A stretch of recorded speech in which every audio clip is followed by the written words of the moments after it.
games of the 2023 year are here and finally upon us, and find the Bulls alone in first place in the SPHL.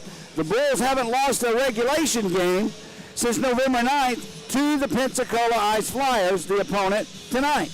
The last time these two teams met, Birmingham gave Pensacola their first loss on home ice this season. All that is great, but it's still December. Championships aren't won in December. We got a long way to go. When the calendar turns, that's when everybody in this league will start turning over every rock they see in order to beef up and get ready for the playoffs.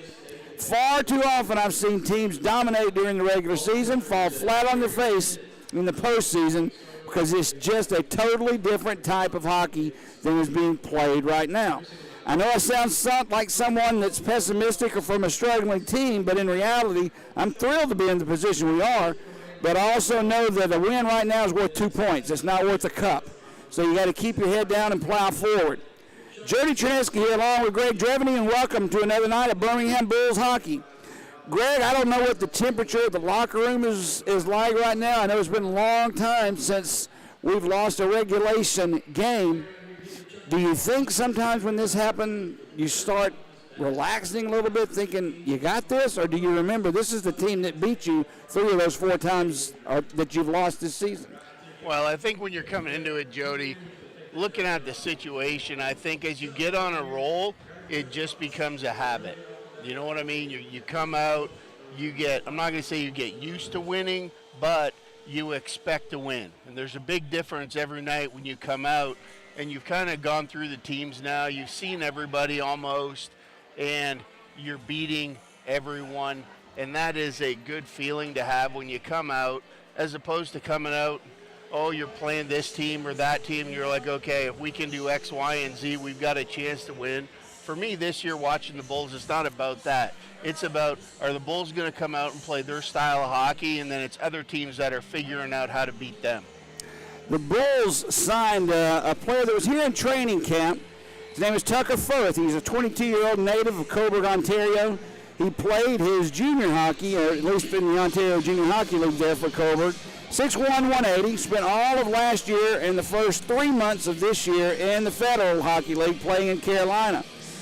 I haven't seen him play, but judging by his numbers, he plays big and tough. He had 34 points to go along with 109 penalty minutes last year.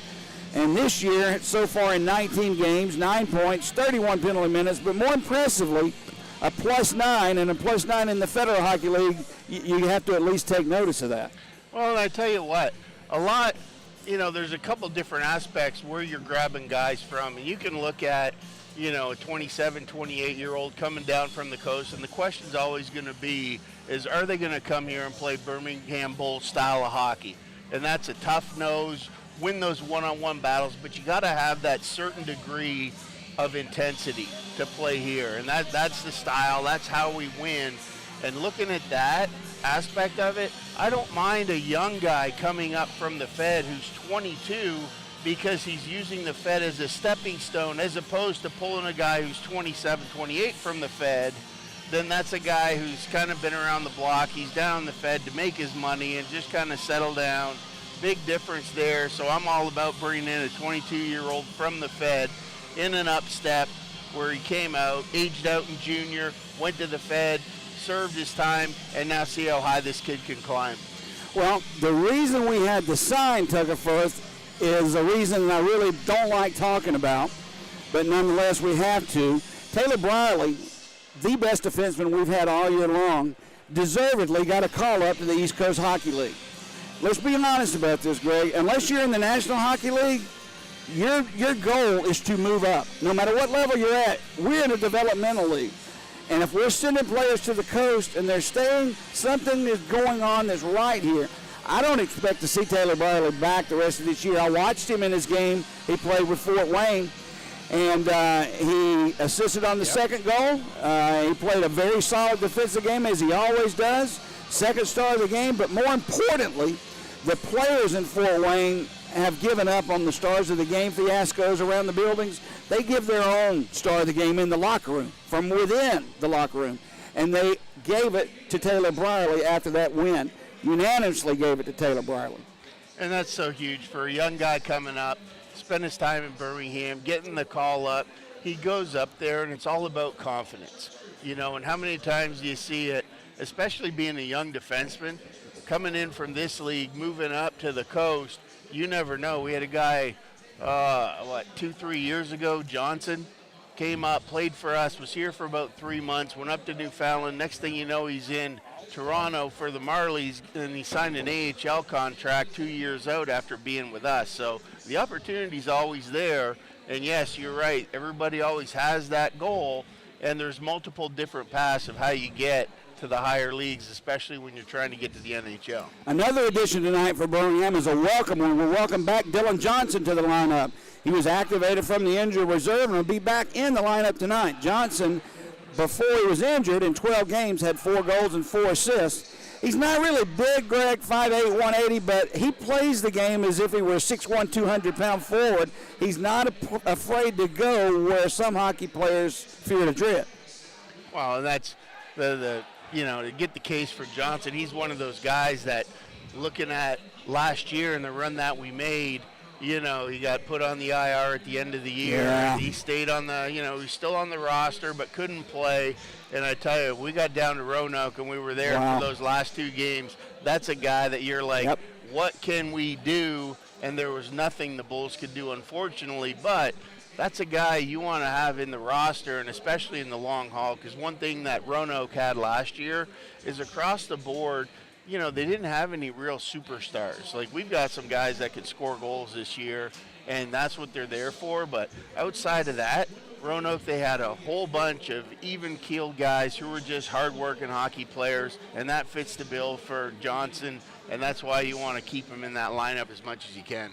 Johnson last year, for all that's said and done, he had 30 points, Greg, in 38 games. Yeah, I know.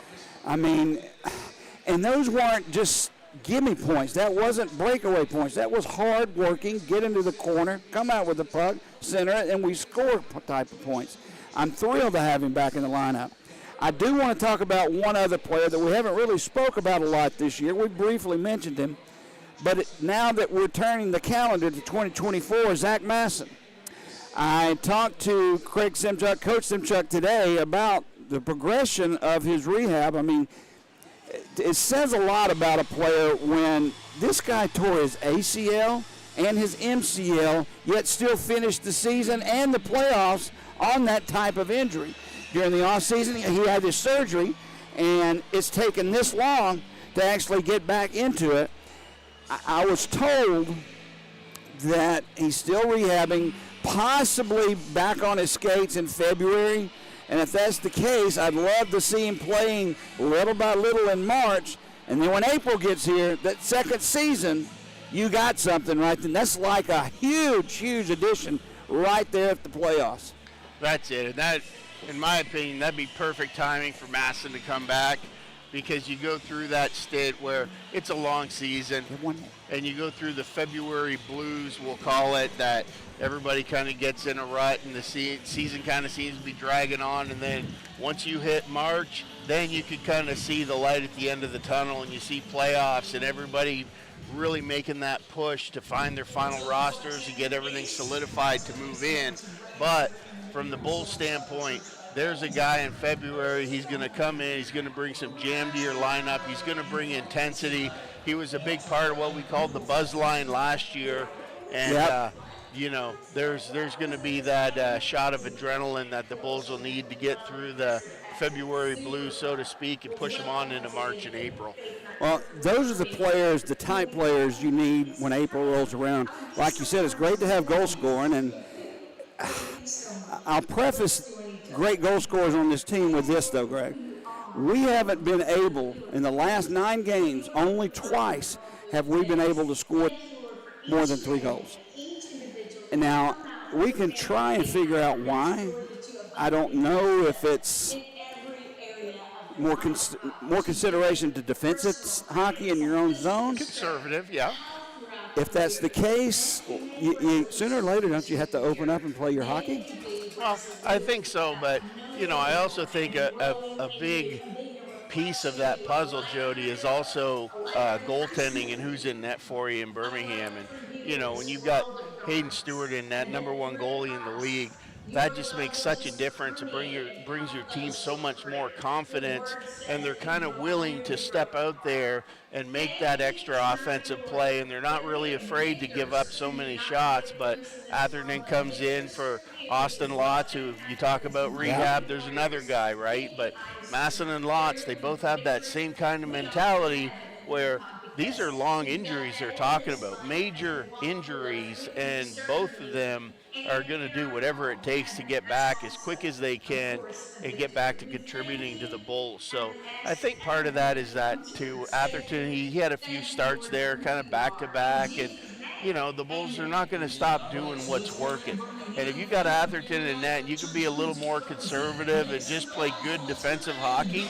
That's the kind of hockey you want to play down the stretch, especially in April, because defense wins championships. Let's be honest about goaltending. The players in front of the goaltender have to trust the guy that they're playing in front of.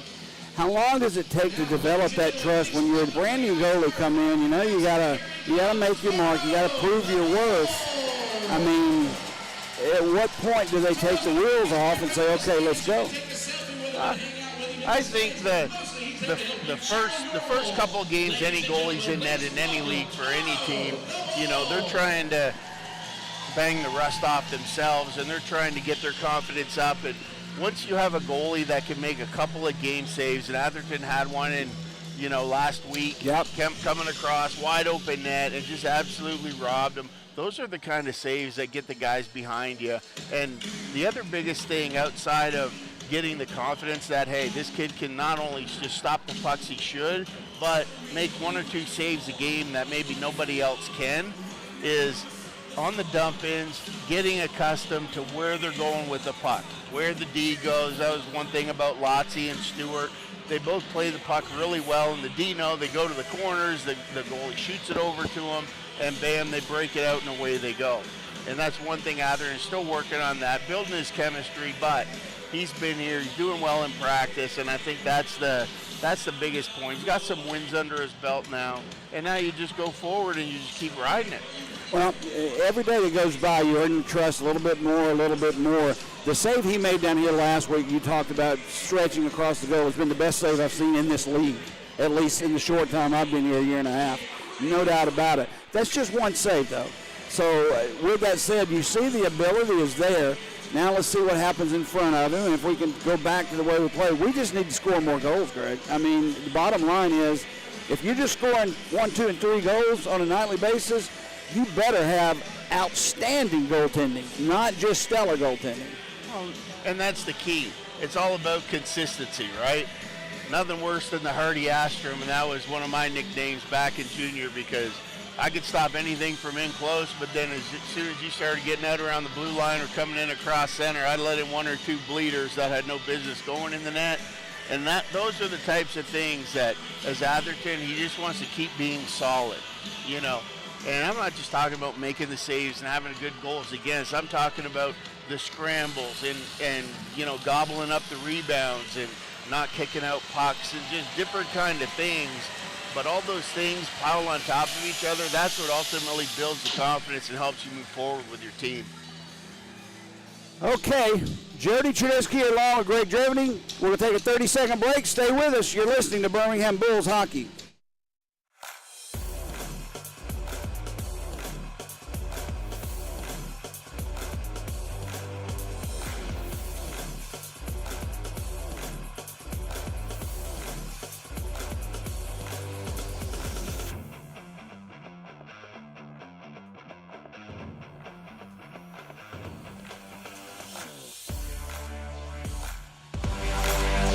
Jody Trudisky and Greg Gervany back at the Pelham Civic Complex for tonight's matchup, the 7th of the year between the Birmingham Bulls and the Pensacola Ice Flyers. Both teams have won 3 games against each other. We'll have another 3 after tonight. But the games for Pensacola and Birmingham dwindling down. Kind of odd, one of your closest rivals, Greg. We won't see them very much in the second half of the season. Well, and the fact that you're playing them 3 times in the same week over the holidays is kind of bizarre, because they came in, they played them, Wednesday night? I'd get tired of seeing them if I'm on the roster. Wednesday night you're playing them, you're back here Friday, and then you're turning around and jumping on a bus tomorrow, and you're going right back to Pensacola. So it can work in your favor if you can stay on top of it, and that's why it was so good to see the Bulls get a 3-2 win in Pensacola the other night. Coming in here tonight, we're back at home. Good place to be in the middle. You get 2 points out of tonight. Stay in line with Fayetteville, who's absolutely clobbering Knoxville right now. I think it's like 8-1 after 2 periods. So there's your bar being set if you're the Bulls. You want to stay up there and stay in that top spot and keep up with Fayetteville right now. Well, as I've said before, I want to be in first place. It's home ice advantage at the playoffs. But again, I want to be in first place at the end of April, not at the 1st of January. So I'll take whatever we can get. Each night it seems like we get a little bit better defensively, I just need to see some more offense right now to feel better about it. Well, and you've got a lot of guys on the defensive side coming into their own. Colatarsi's having a great stint, was figuring it out there about the first 8 games of the season, and now he comes out just stellar down there, one-on-one down low. Vance is doing well. Romeo's doing well. You keep going down the list, and all of our D have really picked it up, and they've really become solidified, top-notch players here in the SPHL. All right, we're about ready for the national anthem. I'll let you know tonight's referee is Owen Dawn. The linesman is Stone Sheehan and Dan Sardegna. We'll pause real quick for our national anthem. For the singing of our national anthem, brought to you by the Flooring Gurus.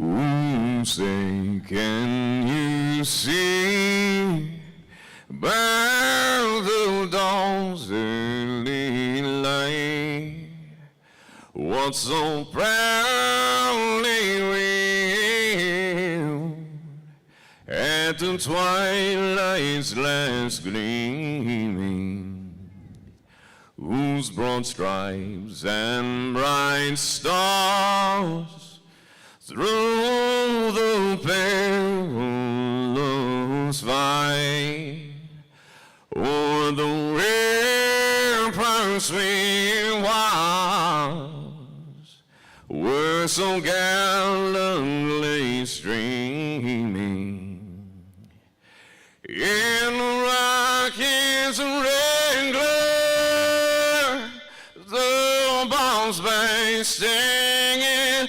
air gave proof through the night that our flag was still there. Oh, say does that star-spangled banner yet wave o'er the land of the free in the home of the brave. Starting lineup tonight, first for the Pensacola Ice Flyers. Up front, Garrett Milan, Brett Meekrons, and Malik Johnson. On defense, Jordan Henderson and Taylor Egan. In goal, Riley Morris with a record of 2-1-0, goals against of 2.33, and a save percentage of 9.14. For Birmingham, defensively first, Joey Colatarsi, been playing well as of late. On defense, along with Carson Vance. Up front, the newly returned Dylan Johnson will play with Troy McTavish and Matt Wiesner. And that for Birmingham, Hayden Stewart, a record of 12, 2-0, and 3 shootout losses, an incredible goals against of 1.41, and an even better save percentage of 9.48. And that's through one half of a season. Greg, that's hard to do after your first 2 games, much less he's played 17 games, and he still has that type. That's excellent goaltending. Just goes to say, you can't say enough about Hayden Stewart this year and putting up those kind of numbers. I mean, he's been the backbone this year so far, and hopefully he just continues to keep having games like this, keeping those numbers up and continuing the Bulls on their ride here. All right, we're about ready for action here. Puck dropped and we're underway from the Pelham Civic Complex. Off the draw, Wiesner's stick breaks. He has to go get another one. He picks his own up. Pensacola takes the puck possession in their own zone. McCrone sends it up. Tipped in by Milan. Out of his net, Stewart plays. Kept alive by Brett McCrones. He had it, lost it to Dylan Johnson, and Wiesner takes it now through center ice. Drop pass back for McTavish, cross ice. Kolotarski a shot, blocked in front. Puck bounces behind the net. Nice setup there for Joey Kolotarski. Good defensive play by Pensacola. Malik Johnson now through neutral ice. Gets that red line, taps one in gingerly into the Bull zone. Pensacola will change. McTavish tips it in. He'll come off for some fresh legs. Riley Morris plays it himself, lost it, in front, score! The goaltender lost the puck behind the net. A quick centering pass, and just like that, Donahue scores and Birmingham up 1-0. And you talk about Coach Simchuk and Coach Kerr coming in and putting that matchup out there right off the opening draw and going our buzz line now and throwing Weezer and McTavish out there against their top line. Dylan Johnson was out there too. They dominated the first line, and the second line comes out. Kozarev gets low, throws it out to Donahue, and there's a quick goal for the Bulls.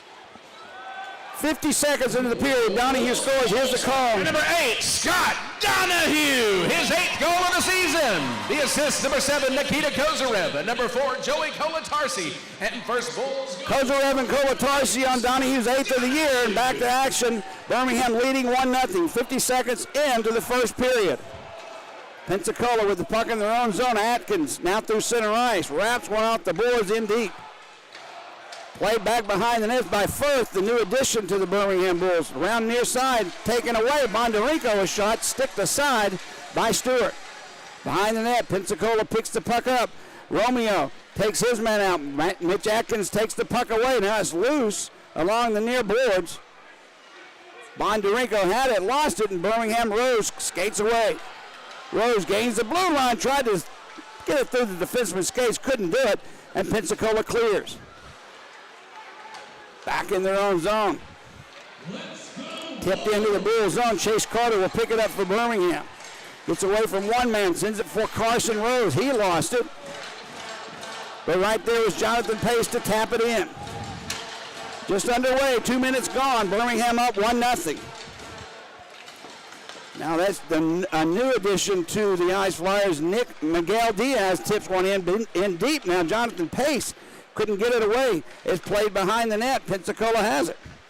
Back out at the blue line for Egan. Egan sends it in behind the net, but it's knocked away. Chase Carter takes it through center ice, gives it ahead to Brendan Susi. Susi walks in, face-off circle, shot just goes high across the crossbar, all the way outside the zone. Kolotarski will play it right back in. Birmingham will have to clear. Now Jordan Henderson sends one in, well above the net of Hayden Stewart, played there by the Ice Flyers. McCrones and Kozarev fighting for it. It comes for Susi. He can't get it out. Good play by Jordan Henderson to keep it alive for the moment, but it puck gets back into center ice. Played there by Garrett Milan. Drop pass back from McCrones, return to Milan. Goes in, was wraparound chance, not there. Nobody there for the rebound except the Bulls, and McTavish taps it ahead. Pensacola right back in the Bull zone. Dabrowski tried to keep it and couldn't do it. It comes to Zach Herman, who's in the lineup for the first time in several weeks for Pensacola. His brother Lucas playing as well, but Kozarev takes the puck for Birmingham at center ice, drops it back for Glover. Drake Glover, the Bulls' leading scorer, tries to get around Mears Moore, can't do it. Good play there defensively by Moore, and back comes Mitch Atkins with the puck. Atkins gets away, nice move. Gets past Donahue, but he put himself in, or someone was offside, so the play will come back, face off at neutral ice. Yeah, I don't mind that offside there with Atkins coming in with a head of steam and made a couple of nice moves there. Dipsy Doodle, he came around, got between the Bulls' D, and thankfully it was offside, or he might have been in all alone. Off the draw, and Miguel Diaz has it taken away. Rose lost his stick, so he couldn't chase after it. Diaz picks it back up and gives it to Atkins. Button ahead now. Dabrowski tries to get past the Bulls' defensive Carson Rose. Does. Mitch Atkins picks the loose puck up. Glover on him. in the near corner. Dabrowski tips it behind the net. Centering pass. There's a shot from Button, well wide now. Bondarenko tries to tip one in front of Stewart, but he saw it the whole way and he covers up. Now Firth getting into a little shoving match there to the left of Hayden Stewart. Firth trying to make an impression, Greg, his first couple of shifts on the ice for Birmingham. Well, especially being Firth, being the new guy in, but whoever it was down there, and I didn't see it was until you made the call, Jody, but that is one thing that you want to do in your home building, especially around your own net, is you want to throw up the caution tape and let everybody know if you get in close on our goalie, we're going to be giving you a shot to get you out of there. Dante Zapata on the draw, loose, picked up by the Bulls, and will clear into center ice where Jordan Henderson has it for Pensacola. For Taylor Egan. Egan tips it for Zapata, and Pensacola brings it right back in the zone for Birmingham's Jonathan Pace. Dylan Johnson taps one off the boards, can't clear. Centering pass intercepted by Carter, and here comes Susie. Tried to tie it up for Wiesner, bounced off of his stick, played behind the net. Henderson and Dylan Johnson fighting for it. Loose puck picked up, Susie keeps it alive. Far corner, it's played. Pensacola loses it, Wiesner has it. Wiesner, tie up in the corner, puck still loose. Comes free, Wiesner loses it. Herman takes it, Lucas that is, and he'll wrap it around near side. Pensacola can't get it out. Chase Carter pitching in, keeps it alive. Along the near corner, back for Donahue, takes the shot well wide of the net. Now Pensacola's Lucas Herman clears one down the ice. This one's going to be icing, and the faceoff will come back into Pensacola zone. And that's the style I like to see from the Bulls here early on, Jody. They're coming in, they're getting the puck deep. They've got two guys down low. They're digging down there, trying to turn that puck over. All Pensacola can do is throw it to the other side down low, and there's Chase Carter pinching in on that side. The other two forwards rotate up top, and then they continue the pressure down on the other side. And I think that's exactly what the Bulls have to do. You don't want to give Pensacola ice in their zone and in the neutral zone to open things up, because that's when they can be dangerous. Pitching in defensively when you have a 1-0 lead, is that a good move or is that just hockey? It all depends on what's going on in front of you. Carter made the right play there, because when he stepped in from the blue line, there was a forward high outside of the other two guys who were down in the corner. So as he pinched in, the forward curls around and actually takes his spot on D. So smart play there by the Bulls. Face-off controlled by Pensacola. Jordan Henderson has it. He'll tap it right side, and here comes Pensacola through center ice. A nice defensive play by the Bulls, breaks it up.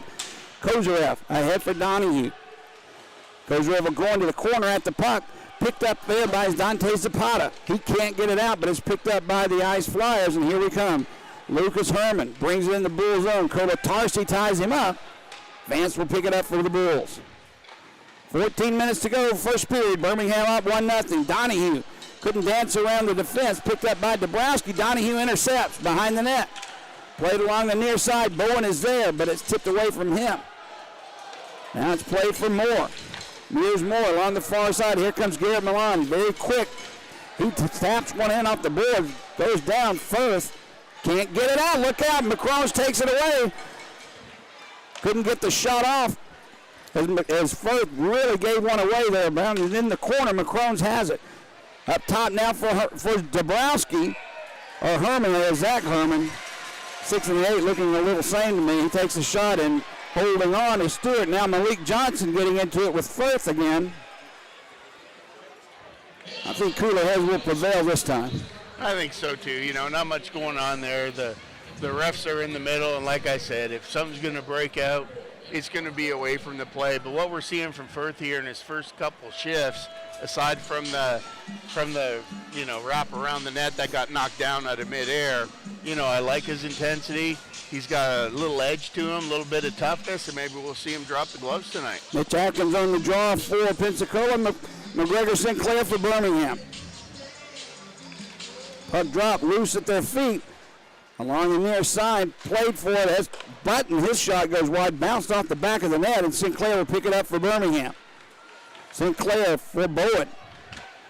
He couldn't return pass, intercepted. Picked up there by Atkins. He takes an elbow from Romeo. Look out. Atkins lost the puck, and here comes Bowen. Bowen Gains his own, takes a shot, easily gloved there by Riley Morris, and he'll hold on. Birmingham may have got away with an elbow there, Greg. Well, little body contact never hurts. You want to keep those elbows down, because what you don't need against Pensacola is putting them on the power play. True, very true. The more ice that you give them, the more dangerous they get. They use their speed, they set it up, and that's where Milan really comes into play when he has more ice. We'll talk a little bit more about power plays as the night goes on. I have a little theory here. Pensacola does have the best power play in the league, so you're right. Keep them off. Birmingham off the draw. Deflection from the shot goes wide. Carter keeps it alive. Down low is play for McTavish. Wiesner's there. Shot through the slot. Nobody there is picked up by Pensacola, and Wilson's tried to set it up for Zapata. Bounced off his stick. Loose behind the Bulls' net. Played by Birmingham. Carter for McTavish. Off of his stick, Taylor Egan picks it up for Pensacola. From Mearsmore to Zapata. Right back in the Bulls zone. The puck goes. Pensacola change. Now Pace sets it up for McTavish. Wiesner tips it in, and Donahue gives chase. Morris again out of his net. Last time he did that, it resulted in a Bulls goal. He plays it and it clears. Birmingham tips it right back in. They'll come off for a change. Mearsmore now has the puck for Pensacola. Pass for Malik Johnson. Johnson ahead for McCrones. Couldn't set it up. Bounced off the boards into center ice. Now look out, Kozarev and Garrett Milan, both quick skaters. Kozarev looked like he had a gear that Garrett Milan didn't have. He beat him to the puck but couldn't control. Now it's played back in. Zach Herman picks it up for Pensacola. For Johnson. For Brett McCrones. McCrones sends one wide of the net. Picked up by Milan near side. Back at the point for Button. He takes a shot deflected wide by Dabrowski. Played along behind the net. Dabrowski and Sinclair fighting for it. Vance comes out with the puck for Birmingham. Ahead for Carson Rose at center ice. Gives it up far side. That's Sinclair. Back for Rose. Rose behind the net. No place to go with it. Bounces it off the boards and is taken away by Dabrowski. And here comes Pensacola the other way. Bondarenko drops it for Atkins. He takes a shot blocked defensively by Firth. And Bowen skates away. One man back. That's Button. Bowen takes a shot, save made, big fat rebound picked up by Atkins, and back comes the Ice Flyers. Up and down, end-to-end action, very little stoppages, and as soon as I say that, an offside whistle. Oh, that one there wasn't even close. But I tell you what, you mentioned Milan and Kozarev there. Garrett Milan is going to conserve his energy, and he's going to explode when he has to. And he thought that was going to be a nice, easy neutral zone play, just kind of coast over, pick up that puck. Here comes Kozarev out of nowhere. And Milan had to jump up, pick himself up a gear just to even get over there to make that play. Back to action. Birmingham off the draw, controls. Now Firth loses it. That's Wilson with the puck. Loses it. Tries to set it up for Henderson. Henderson has to step back at center ice for Zapata. Zapata backhands one in. Colin Firth back to pick it up. He gives it to his partner, Ryan Romeo. Ahead for Dylan Johnson for McTavish. Weezer was floating, but it never made it through, and Birmingham's Firth picks the loose puck up. Almost has it taken away. He'll flip one into the near corner. Wholesale change for Birmingham. Egan drops it back, near side. That's Jordan Henderson. Ahead for Johnson, for McCrones. McCrones tips one in. Jonathan Pace picks it up for Birmingham. Ahead for Kozarev. He gets around Mearsmore on a nice move. I'm telling you, that kid can play hockey. It comes free, though. McCrones delivered a hit there by Glover. Takes the puck away for Kozarev. Walks in. Backhand shot. Save made by Morris. Kozarev all along. Backhand shot. Didn't get through Morris. Nice save by Riley Morris. Now Garrett Milan in the near corner. Backs along the far side. Picked up in front. Steered aside. Chase Carter will pick it up for Birmingham. Slowly skates away through center ice. Glover lifts one in, and he'll come off for a change. Back to get it is Zach Herman. Look out, Bowen almost teed him up. Now Sinclair picks the loose puck up. Dabrowski there along with Bondarenko fighting for control. It comes free. Zach Herman will have it for Pensacola in his own zone. Played in front of the Ice Flyers bench. Vance there along with Mitch Atkins and Zach Herman. Tipped into the Pensacola zone. Moore will pick it up for Pensacola around the far boards. Back comes Nick McGill-Diaz, newly acquired, left wing side. That's Bondarenko. I apologize. Bondarenko puts the brakes on. He has it poked away from him. Mitch Atkins centered one. No one there but Birmingham, but they can't clear. Centering pass. Shot, save made by Stewart off of his shoulder as Bondarenko had it just above the faceoff circle. As we take a media timeout, that's an excellent scoring chance there for Pensacola. They're putting the pressure on, Greg. Good scoring chance there by Pensacola. They're setting guys up in the soft areas of the zone, letting the two guys do the work down low, throwing it up, trying to get it to them. But I tell you what I really like from the Bulls defensively right now is our centers are doing a very good job coming down low and knocking down those pucks for the most part and taking away those opportunities. The D are being physical. They're pinning and containing, playing 3-on-3 down low and leaving the other two guys up top to worry about the D. Garrett Milan is very quick, no doubt about it. 23 points on the year, but I said this about him last year, and I'll say it again this year. 40% of his points have come on the power play with a man advantage. When I looked at his stats, I thought something was wrong. He's -6 on the year. Last year, 34 of his team-leading 69 points were on the power play, and he was also -12 then. So if you believe in numbers, that tells you he's very good with a man advantage. Even strength, not so much. Kind of an average player, even strength, but man, what a skater. Wow.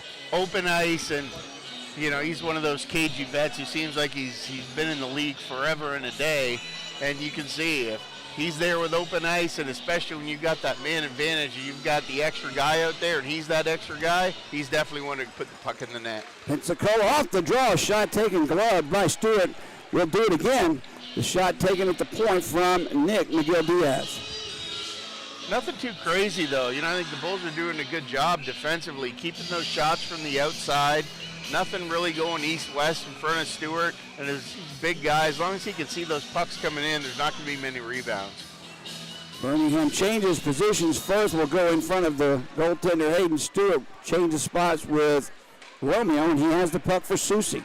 Raymond Susie, former Ice Flyers. Sends one into the zone. It's picked up there by McGill-Diaz. He goes down. Centering pass. Susie has it. A shot save made. Rebound comes all the way at the point. And another shot taken. This one by Romeo. Riley Morris squeezes it between those pads and holds on. And I tell you what, you add in the Kozarev breakaway on that off the give to Glover. And right there again, the Bulls had another glorious opportunity. 1-on-0 on Morris. And then even that shot from the point. What I like about that save, Jody, is there was no rebound. He just sucked it in like a vacuum, kept the puck, slowed down the play, and they'll face off over here to his left. You get the feeling that first goal was all really Riley Morris letting the puck get away from him. He's kind of closed the door since then. Now a puck comes right. Now you're going to call it a high stick. Pensacola will be on the power play. Puck comes in, and Firth picks it up. That's Jordan Henderson. I thought it was a puck that hit him instead of the stick, but the referee made the call. He's right in front of him. I have to kind of defer to the referee. Yeah, unfortunate call there on the Bulls. The one-handed reach, trying to catch up to the play. The puck's bouncing, pops the puck up in the air with the stick, but his stick followed through and just clipped him on the chin. And well, you got to be in control of your stick. Yeah. That's a weapon on the ice, and whether it's accidental or not, you have to call it. Yeah, that's going to send him to the box for 2 minutes here with 8:13 left in the first period. So at top of the league penalty power play, Pensacola. They'll go right back on the penalty here. It looks like Glover's still talking about it with the referee, along with Garrett Milan. I haven't seen the Birmingham door open yet, though. I thought the puck hit him, not a stick, right? Well, could that be what they're discussing? They could be, but they were all just, the puck went up and then the blade of the stick came right up behind the puck, so that's a huge question mark there. Maybe that's what they're talking about, but still, to blow the puck on change of possession, you would assume, and the ref had his hand up, Well, there's only 4 Bulls out on the ice. Even though I haven't seen the penalty box door open, you would assume that would mean it's going to be on a penalty kill. Now the referee skates over to the scorer's table. Henderson appears to be okay. I didn't see any trainer trying to dab blood away from him, but nonetheless, this should be a power play for Pensacola. But, Greg, there's nobody in the penalty box. Well, something else going on here, too. You've got Jake the Zamboni driver down here. Well, there must have been blood then, because that's the only reason for him to be out there scraping the ice. And, you know, maybe they're talking about, does it need to be a you know what? minor or a No. five? I will bet you that puck hit him. And the reason they were discussing it over there, he actually talked with his linesman before he pulled the captains over. And I believe the linesman told him it was the puck. Now, I look out on the ice, it's 5-on-5 hockey, so what else could it be? Well, I think you got it right, because the Bulls have 5 guys on the ice now, so maybe it's not going to be a Pensacola power play. Well, I thought the puck hit him. I really did. I did see the stick come up in the air, but he was already grabbing his face by the time that stick came up, so that's why I thought it was the puck, actually. Well, Jody, we give it to the refs enough that in this scenario, they did the right thing. It's good to see that they actually got together, conversed, and then coming back, and looks like they're making the right call. I'd like to see a replay. I don't know if there's one available, but I've seen and heard no argument from the Pensacola side, so you have to assume that means they know it was the puck. I'd have to agree on that one. All right, 8:13 to go, first period. Birmingham 1, Pensacola nothing. Out shooting Pensacola thus far, 9-7 so far. Very even hockey game as we speak. These two teams usually play this way. Face off in the Bulls zone, controlled by Pensacola.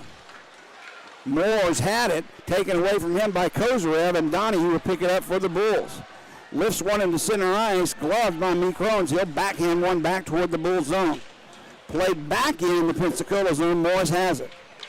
Far side, Morris. Long past the head, missed cue for Milan. Dabrowski has it for Pensacola, he'll skate away. Wraps one around the boards deep. Stewart plays it. Sees it right back where it came from. Johnson tries to keep it in, does. Carter will pick it up for the Bulls. McCrone's after him. Bowen lost it. Set through the slot. Milan. Down low play for McCrone's. He couldn't control it. Now Bowen picks it up for the Bulls.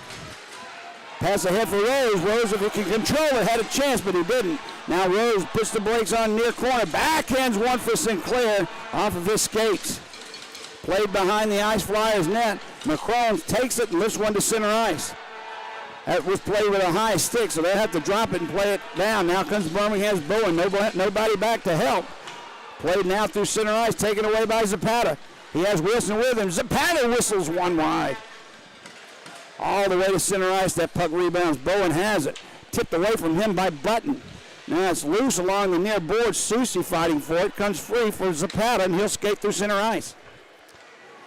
Dante Zapata tips one past Tarsi. Now takes him into the boards. Puck comes free to the near side where the Bulls will pick it up and clear. All the way back in the Pensacola zone. Johnson, the rule was offside. Actually, a player was in the head. I didn't see the puck. It was right in front of the Pensacola bench, so it must have escaped the blue line. And I tell you what, for Zapata coming down that left wing over there, he really ripped that shot. It was a good quick release, and it was gone. It kind of reminded me of a Carson Rose / Bowen shot. So we'll have to keep our eyes on him, and he could be dangerous if he gets in close. Face off at center ice, controlled by the Bulls. Vance for Tarsi, and Johnson taps it in. Played by Morris. Ahead for Atkins, bounce off his stick. Carson Vance sends one right back in. Played by Pensacola. Birmingham changes. Atkins takes it. He'll skate. Sends it far side. Pensacola brings it in, looking for a turn for Atkins. He's broken up defensively there. Good play by Donahue, getting back on the back check and breaking that chance up. Now Kozarev gets away in front of a pass. Donahue has it, looking for Romeo, taken away by Mitch Atkins. He has Dabrowski with him. Atkins tries to get around first, does. Centering pass, no one home. Birmingham's Donahue sends it ahead for Glover. Glover back into the Pensacola zone, cuts to the center. Can't get the shot off. Still loose, far side, Glover plays it.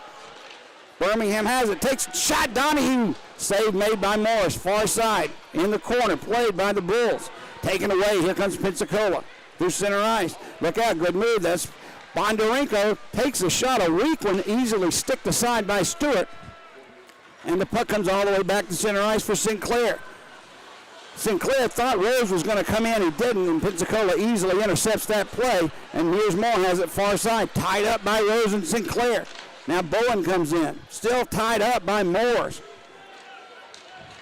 Mears Moore now plays it. Milan has it. He'll drop it back. Pensacola sends it ahead. That was Diaz looking for Johnson, well out of his reach. But since Stewart plays it, no icing. Carson Rose takes him in his own zone. He'll skate away. Has Bowen with him. Sends it to Bowen, a shot wide. Far side rebound. That's Pace, a shot, score! That deflected off somebody in front. Carson Rose. But nonetheless, that shot just inside the blue line from Jonathan Pace. A very smart play. Shoot the puck, young man. Good things happen. Birmingham up 2-0. Well, you saw it before. The Bulls have a shoot-first mentality. Definitely today. Bowen whistled one high and wide over the net. Reams around, comes out, Pace picks it up off the wall, and Rose was just carrying through the middle of the ice there in the slot, and he shot it. Rose just kind of stick down, just deflected it through the 7-hole right there between the armpit of Morris, and that puts the Bulls up 2. 2-0 now, Bulls. As Kolatarsi bites the dust there in neutral zone, costs the puck up, but Birmingham luckily intercepts in their own zone, lifts it into the scoreboard. So we'll have a stoppage and a faceoff comes up in the Bulls zone. Up 2-0 with 4:24 to remaining here in the first period. And, you know, if you're Morris, you're sitting there, you're looking at that first one that came down, and, you know, that was all him, and one he'd like to have back. And, you know, in that scenario, with the Bulls just kind of being left on their own, not a real defensive, physical game here by Pensacola, because well, it never is really with them. And look, let's be honest. Their muscle is out of the lineup tonight, Sean Volka. He's got 91 penalty minutes, but he's not just a rough, tough type of guy. He can play hockey too. Yeah. So when you remove that aspect, if you're Pensacola and you no longer have that muscle as well as talent, you got a problem. Well, what do we call it, Jody? The grit and the sandpaper. The sandpaper, exactly. And that's what we're talking about there. Golka being out of the lineup. Here's the call. 8th goal of the season. The assist, number 39, McGregor Sinclair. That Amherst Bulls goal scored at 15. Well, that's got to change. There's got to be one more assist at it because the shot came from Jonathan Pace. McGregor Sinclair on the secondary assist. But Carson Rose on the goal. Birmingham up 2-0. That's loose. A shot taken right there by Herman. They're going to rule a hand pass before the shot, so it's going to come outside the zone. Greg, I don't know how you can miss an assist. Well, I don't know. I mean, Pace played that one perfectly. Yeah. Came in, came across, and I don't know how did McGregor Sinclair send it back to Pace? I thought it was Bowen who ripped it around. I mean, we'll have to take a look at that, but I know for a fact Jonathan Pace gets the assist on that. He took the shot that was deflected. Back to the action. Ryan Romeo backhands one off the boards. Glover takes it, clears it, but Mitch Atkins was there to take it away from him, and Dabrowski sends it right back in. Firth behind the net, backhands one, looking for Kozarev, intercepted by Pensacola. Down low, back far boards played. Bondarenko spins, takes the shot, well wide. Atkins has the rebound. He has a bad angle shot right against the boards, just harmlessly through the crease, looking for a deflection that didn't come. Now Dabrowski has it. Sets one up, trying to find Bondarenko, who has the puck now in front. Dabrowski, a shot, stick save made by Stewart. Henderson with a shot blocked by Glover. Played by Dabrowski again. He floats one over the net. Played along the near side. Birmingham needs to clear and does. Right back in though. Henderson brings it. His shot goes wide. Malik Johnson there for Pensacola. He couldn't control it. Comes free. Carson Rose taps it ahead for Firth and gives it right back. Rose all alone. 2 men back for Pensacola. Gets around Moores. Can't get around Dabrowski. He tried to set it up for McTavish. Couldn't do it. And here comes Pensacola's Garrett Milan. Jonathan Pace. Good play defensively. Knocks him down and takes the puck away for Chase Carter. That's played. Here come the Bulls. Carson Rose at center ice. Tries to set it up for McTavish, but it was tipped and deflected, and offside is the call. Now Johnson takes Rose down. Bladen just took him down with a stick. Right there's McTavish to jump on Malik Johnson in front of the Pensacola bench. That was just a silly play. I won't even call that dirty. That was stupid. Well, and That's one of the things that Carson Rose talked about a lot more last year than this year because it doesn't happen that much. But you always notice it at the end of the plays. If Rose is around, somebody's always trying to put a hand on him or just get in his kitchen. And in that situation right there, he had no business touching Rose. I guess Malik Johnson figures he has to do something since Sean Golka's not here, but that was just dumb. There was no chance Birmingham was scoring. The play was at center ice, and he just blatantly tripped him. Just pulled the skates out from under him. Well, good job there by McTavish to come in over the top while Rose is down. Oh. But Rose is going to the box, too. That's okay. Well, maybe they'll get an extra deuce. I don't know what happened. I know what I saw, and I'm not sure what Rose gets penalized for, maybe for falling down too hard. Malik Johnson, 2 minutes for roughing. Number 67, Malik Johnson, 2 minutes for roughing. Birmingham penalty, number 15. Number 15, Carson Rose, 2 minutes for embellishment. Number 15, Carson Rose, 2 minutes for embellishment. I'm sorry, guys. He was yanked down. What's embellishing about that? No wonder Carson Rose slammed the penalty box door, too.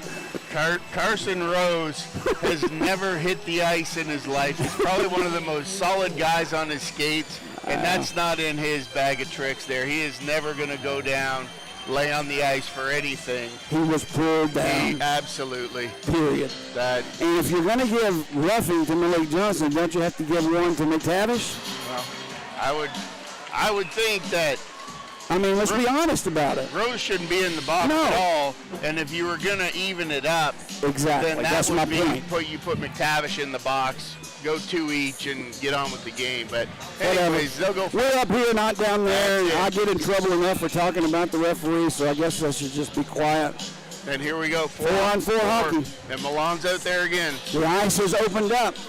That's for sure for at least 2 minutes, or unless something's called. Dabrowski skates behind the Bulls' neck. Chase Carter on him.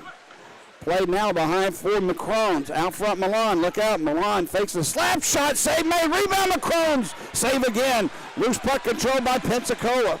They're beginning to buzz. There's a shot from the point.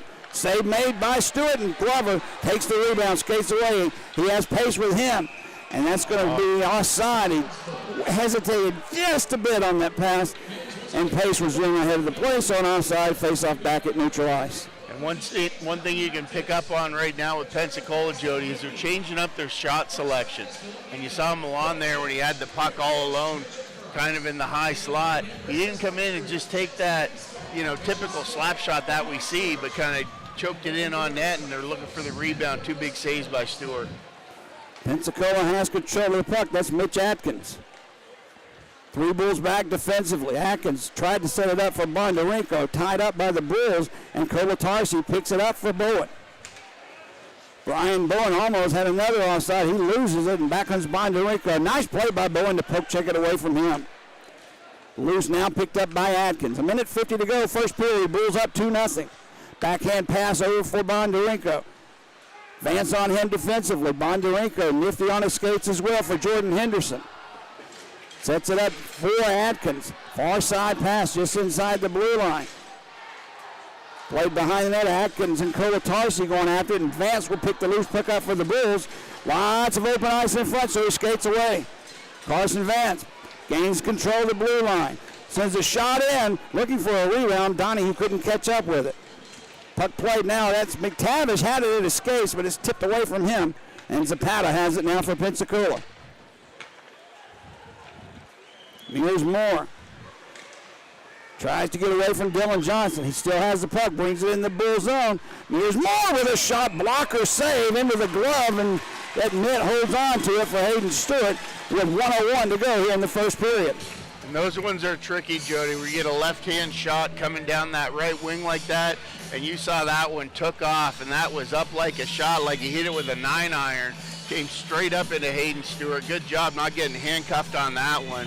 And like I said, Hayden Stewart's bread and butter is not giving off rebounds on those type of shots. Face off in the Bull zone as Zapata for Pensacola pokes it behind the net. Played by Romeo. 1 minute to go in the period. Romeo skates away. Has Sinclair with him along with Susie. Romeo drops it for Sinclair. St. Clair has it poked away for him. Look out. Here comes Dabrowski.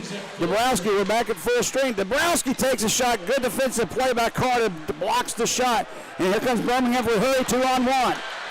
Ryan Romeo with Carter. 2 defensemen. Romeo save. Rebound. No. A shot was taken and the net comes off as mooring. You don't often see 2 defensemen come in on a 2-on-1. And Romeo did the right thing. He shot the puck. Just didn't work. Unbelievable play there by Romeo. Came in on a 2-on-1, and he had Morris biting on, thinking there was going to be a little chip pass there through the slot, and Romeo sniped a quick shot there, followed through into the net, and he actually got a second shot away that hit his shaft, and Morris recovered over to this side, and, good job on Morris on that save there. But once again, there's the Bulls. This game could easily be 4-0 right now, Jody. Morris has played well, even though he's given up 2. He had one bad play where he coughed the puck up behind his own net that resulted in a goal, but other than that, he's solid. Now Wilson backhands one to center ice. It comes all the way down in the Bull zone. No icing is played by Vance. We're down to 20 seconds to go in the period. In the Bull zone, look out, centering pass right in front of Stewart. Knocked away by the defense of Birmingham. And it comes back into the Pensacola zone, 10 seconds. That's Glover with the puck. Another chance, save made, rebound. Donahue couldn't wrap it around. That's picked up by Wilson in the corner for Pensacola, for Henderson. As the clock rolls down to 0, that'll do it for the first period of play. Birmingham leading by a score of 2-0. Shots on goal even at 13 apiece. To be honest with you, Greg, that's kind of an odd, I don't know, this was a strange period to me. I can't, nobody really took control. No, there was just a lot of, here, let's go and let's not make this mistake, and a lot of dumping and chasing. I just didn't see a lot of, I don't know what the words that I'm looking for are, but it's 2-0 Birmingham. Well, I'll say this, that the shots being 13 apiece, and that's pretty clear. Yeah, I've got 13 apiece too. So they're right on with the shots on goal tonight, which is good to see. But the Bulls definitely had more higher quality scoring opportunities than Pensacola did. Pensacola seemed to get their stuff out more often and putting it across. But the Bulls had more one-on-one opportunities in on goal. Morris had to make a few more big saves there than Stewart. Stewart had a couple quality good saves, especially that one on the rebound. But Morris has kept him in here, and nothing to hang your head about being down 2 tonight. We see a little change of pace. Coach Kevin Kirby interviewed at the end of the period. He's got a lot of family in town. I talked to his wife prior to the game in the Bulls office. She was mentioning about some Greek weddings, or a Greek wedding, and the entire family was there. A family that hasn't seen him coach hockey in 4 years. It's got to be special, not only for them, but for him as well. The Kerr family reunion, we'll call it. That's, I'm sure he's surprised. That's usually a spot where Craig Simchuk is interviewed. And we were told that this was going to happen, and he does look a little surprised, but I guess his family enjoys seeing him being on the big screen here as well. And the things he brings to the Bulls are evident to us. But nonetheless, it's nice to know, I wish I could get together with my family. Most of my family in Canada are no longer with us. So this is a special time, I guess, for that Kerr family and his wife, her Greek family as well as in town. So. Well, and that'll be something where I know over the summertime when I was at home in Canada, and I know Kersey came through and stopped by at Windsor, and when he stopped by at Windsor, he went there, and they actually developed a neighborhood down there. And for those fans who don't know, he played for the Windsor Spitfires in junior and had a pretty big career there in Windsor, and was one of their top point getters over the 3.5 years that he was there. And they actually named a street after him. And he went there to see it. He had his family with him. And then out of nowhere, he got a phone call. Next thing you know, CTV, and that's a little local TV station down there. And here he is on TV, and I'm watching him sitting there around station. I'm like, there's Kersey. What's he doing in Windsor? But they were on their way back to Thunder Bay. And, that's so I'm wondering if the family, are they in from Thunder Bay? Because that's quite a haul down there from being that far up north, especially during hunting season. I was with the Bulls early on, Greg, back in the early 92, the first season they returned, And Kevin Kerr, I remember him coming down from Cincinnati in the International Hockey League. He didn't belong in the East Coast Hockey League, to be quite honest with you. He was that good. He was one of those players that could do it all. He could score, he could assist, he could knock you into next week, and he could punch you into the following county if you wanted to do that as well. I mean, he literally was a throwback player in that time as well. Like I said, he didn't belong in the East Coast Hockey League in those days. He belonged at least in the I, if not the AHL. Well, that was one of those things where looking up his stats and just reviewing his history, talking about how many years the guy has played pro hockey. It's just unbelievable career on paper. But what I picked up on is when he came out of junior as a 20-year-old, he was playing in Rochester with the Rochester Americans, and that's in the AHL. Right. One step below the Buffalo Sabres. Right. And he played there for 2 years, and as a rookie had 72 games and 40-something points in back-to-back years, and I was like, he was right there, just a step away, and, that's the difference between making it and not making it. There's an injury, and, a guy like Kerr, especially what I didn't know about him is the amount of penalty minutes that he had. I'm telling you, he was tough. Still racked it up in the scoring column and in the assists. So the guy's putting up points. He's got 200 and 300 minutes of penalties a game. And you talk about a guy you want to have on your team if there's any. That's the consummate playoff player right there. Stones being turned over for the Bulls here going into April when you're looking into the playoffs. If we can find a young Kevin Kerr out there somewhere, that's what we want to bring in, the type of guys we want to add. Well, early in the 90s when he was playing, that's when hockey began to evolve from the Bobby Probert and Wendell Clarks and Bobby. I mean, it evolved from a tough, rough, rugged game to more of a finesse game. And not that he couldn't play finesse, but he was known for his tough play. He could get his points and goals, as you said, but the guy could play tough, and the game just that part of the game just kind of eased away. I hate it, but it did. Well, and that's the difference where Kerr in his history, he was not a heavyweight, so to speak, but that's why he played on the third and got some opportunities on the second line, a little bit of power play time here and there because he was tough, but he could also put the puck in the net.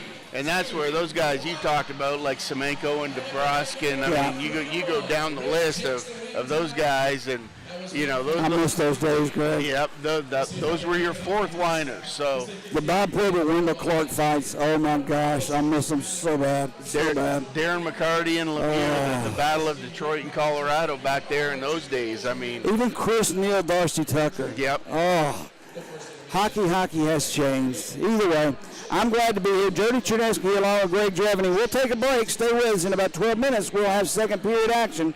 Birmingham 2, Pensacola nothing. You're listening to Birmingham Bulls Hockey.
Jody Chernesky here along with Greg Dreveny. We're about set for second period action, about 3 minutes left in the intermission.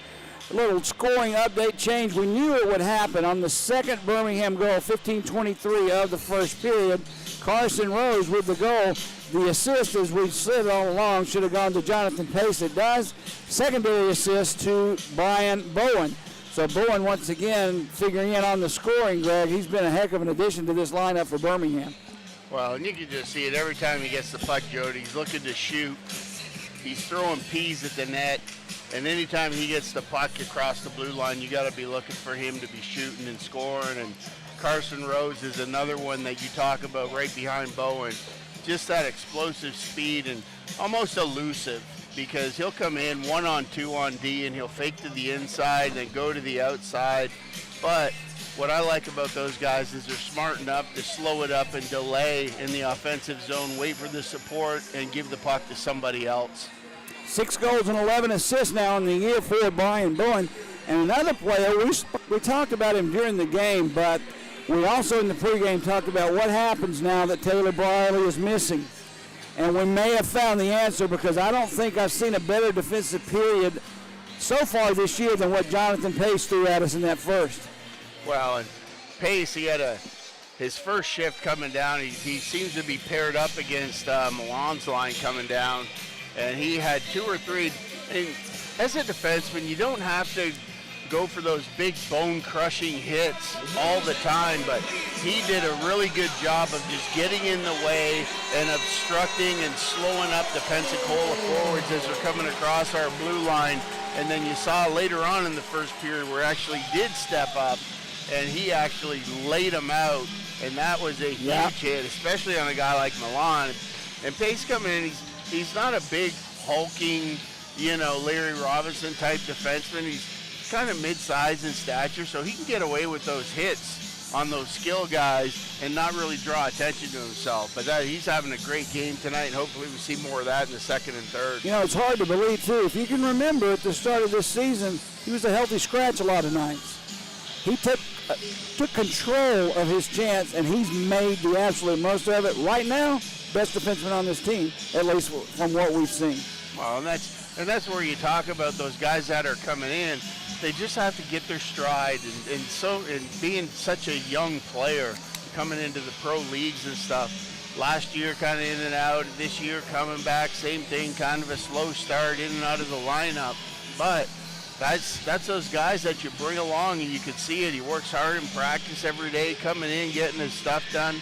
Simmer and Kersey working with him, and you can see it's paying dividends here for the Bulls coming in after the Christmas break, when there's going to be call-ups and things like that, and you need guys to step in and pick up where the last guy left off. That's exactly what Pace is doing here tonight.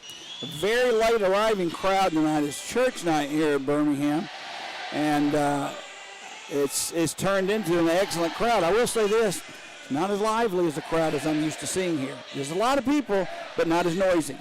Well, hopefully the Bulls will come out, and we saw Firth getting a little bit agitated there a couple times. So, just to let them know what hockey's all about. Maybe we'll get a bout here in the second period and bring the crowd to life.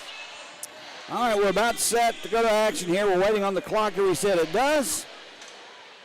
And we're underway.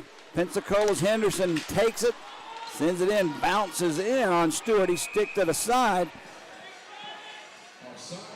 And I don't think that's offside. They're going to bring it right back. What's the call? If it was icing, it'd be down in the Pensacola zone. I guess they're going to call it either a high stick or whatever. Face-off outside the Pensacola line, controlled by the Bulls. Dylan Johnson brings it in, looks for a place to go, shoots one, whistles it wide. Vance keeps it alive. Takes a hit there by Johnson, though, and the puck comes free into center ice. Colatarsi into the Pensacola zone, played by Morris. Off the boards, Birmingham has it. That's Wiesner, backhands one behind the net. McTavish is there but couldn't control, and Egan plays it for Johnson. He backhands one from McCrone's, a nice head-manning pass, backhand from Milan, a shot whistled high and wide. Bulls pick the rebound up, Vance taps it off the stick of Glover. And this one's going to be ruled icing on Birmingham as that puck was in just not quite at that center ice stripe. Yeah, Glover just wasn't quite sure. They're coming across the red line. They were looking for the little touch dump where the forward deflects it, and he had a D step it up on him, so you got to be real careful about taking your eyes off the puck there. You look down on your feet, that D steps up, and you're on your back in a hurry. Off the draw, Pensacola has it. That's Mears Moore into that face-off circle. A nice wrister. Stewart gives Glover the eye there. Takes the save and holds on. What's that conversation about? Well, he's telling him right there, and you saw it just at the last second where if Pensacola would have shot the puck quicker, they had 5 guys in front of Stewart. Stewart couldn't see it all, but it just opened up, and he's saying to Glover, just get out of the way and let me stop the puck. Now the puck comes free off the draw. Birmingham fortunate to clear. That's Donnie who tips it into the Ice Flyer zone. Takes Moores out of the play. Loose puck behind the net. 3 Ice Flyers there. Pokes free for Dabrowski, who can't clear. Firth has it. Sends one well wide. Comes all the way back for Romeo. Ryan Romeo gives it to Glover in front. Deflected by Kozyrev. Rebound there. Save made. Kozyrev has the rebound. Sets it up for Glover. He sends one wide. Romeo has it far boards. Taken away from him by Zach Herman, and he lifts it into center ice. Nice pass by Firth to Glover, and he'll tip it into the Pensacola zone. Birmingham changing lines. Zach Herman ahead for Zapata. Has McCrones with him. Nice play by Sinclair. Lifted a stick, and Birmingham's Brian Bowen has it for Carson Rose. Sinclair with him. Sinclair overskated the puck, picked up by Bowen. Backhand pass. Errant. Rose had it. Couldn't keep it in. Carter has to come back where it's Pace, who picks it up for the Bulls. Jonathan Pace, nice pass for Bowen. Couldn't spin around the defense, and back comes Pensacola. Zapata sends it far side. As Wilson tips it in behind the net. Played far side for Chase Carter. Now Bowen has it for Birmingham. 3 Ice Flyers back. He drops it on a nice pass to Carson Rose for Bowen in that face-off circle. Off of his stick, though. Couldn't get the shot away. Now he turns, spins, takes a shot. Rebound was loose. Pensacola couldn't clear. There's another shot deflected wide by Carson Rose. And it's played by the Ice Flyers. They'll change lines as Carson Vance has it. Tries to turn it quickly, does. Look out, here comes the Bulls. Susie with a shot save made. Dylan Johnson, the rebound goes wide. That's played at the point. Colatarsi has it for Susie. Susie spins. That shot goes over the net. Played there by Pensacola. That's Malik Johnson has the puck. Sends it for Henderson. Henderson for Milana. Nice play for McCrones. Back behind him, though, and Birmingham clears. Played for Riley Morris all the way down in on him when Dylan Johnson bearing down. He decides to cover it up for a faceoff. Well, that's a smart play there by Morris, especially from the pressure the Bulls have had here in the last minute and a half or so. Just shot after shot. They're getting the first shot, and what I like about it is they're crashing the net. They're getting those rebounds. They're taking opportunities. And a lot of shots they're throwing on that, too, are going wide. But they're looking up, trying to throw some different stuff in on them and see if they can get another one on them here at the start of the second. Atkins and McTavish on the draw in the Pensacola zone. Now players moving before, so we'll have to stop and do it again. They're going to send McTavish out. Dylan Johnson will take his place. Johnson wins the draw. Back for Romeo. Far side played for Firth. For McTavish, shot save made. That one almost had that top corner marked. Back comes Pensacola. Bondarenko couldn't get it. Played by Mitch Atkins. Firth takes it away for Johnson. Johnson for McTavish. Back for Johnson. Save made. Rebound loose. Still loose right in front. Pensacola clears but not out. Firth with a shot. Bounces in front. Now Susie had it as his skates. Back for Firth. Romeo. Down low, played for Kozyrev. Behind the net, Mitch Atkins steps in. Kozyrev can't take it away. Pensacola had it, couldn't clear that puck. Yep. That stick gets Kozyrev for sure on that one. The referee staring right at it, and I believe that's going to be Taylor Egan, and he knows he's skating off. Kozyrev took the high stick to his face. I believe he's okay. But nonetheless, as I said earlier, you're responsible for your stick. That'll be Birmingham's first power play of the night. Well, and that one caught Egan off guard. He was just trying to clear this. minutes for high stick, and he threw it up trying to clear the zone. It hit the dasher barrier down there on the glass, came straight across at eye level. He just went to whack the puck out of the air. Being a big stature, he just caught Kozarov in the face. Third power play in the league, Birmingham. Will go on as Carson Rose sends a shot, easily sticked aside. Glover has the rebound, lost it, and Pensacola clears. Birmingham at a 22% success rate on the power play this season. Now Carson Vance gets the skates going for Sinclair. Drops it back for Bowen. Bowen brings it in, has one man to beat, pitches through his skates but couldn't get the shot off. Sinclair bounces on the puck, near corner. Back at the point for Vance. Vance sends a shot, never made it through. Now it's played by Bowen behind the net for Glover. He sends it far side, Carson Rose. Back around for Bowen. Down low, Glover had it, Sinclair scores! What a feed by Drake Glover, and Sinclair roofed that one. And just like that is 3-0 Birmingham. And the Bulls are so dangerous on that power play, especially when you have Bowen and Rose up top. You're thinking that that's where the shots are going to come from, but over to Rose, back up top to Bowen. He pulls it to the right side, throws it down low for McGregor St. Clair, throws it up top, and what a goal. Great shot, high blocker. Count that one, 3-0 Bulls. 4:40 of the second period. Here's the call. Scored by number 39, McGregor Sinclair. His 4th goal of the season. The assist, number 19, Drake Glover. Number 21, Brian Bowen. Powerade power play. Glover and Bowen on the assist. That's Bowen's 2nd assist of the night. McGregor Sinclair having a heck of a year after a 3-game stint last year is all he had. Now, back to action, McCrone sends it far side. Pensacola gains entry to the Bull zone. We'll see if Pensacola starts taking some chances defensively, down 3 with 14:50 to go in the second period. Kozarev gains the zone, pushes the brakes on. He is so quick. Back for Carter. Return down low, nice pass. In front was McTavish. Centering feed goes well through the crease. Nobody there but Pensacola. Dabrowski has it.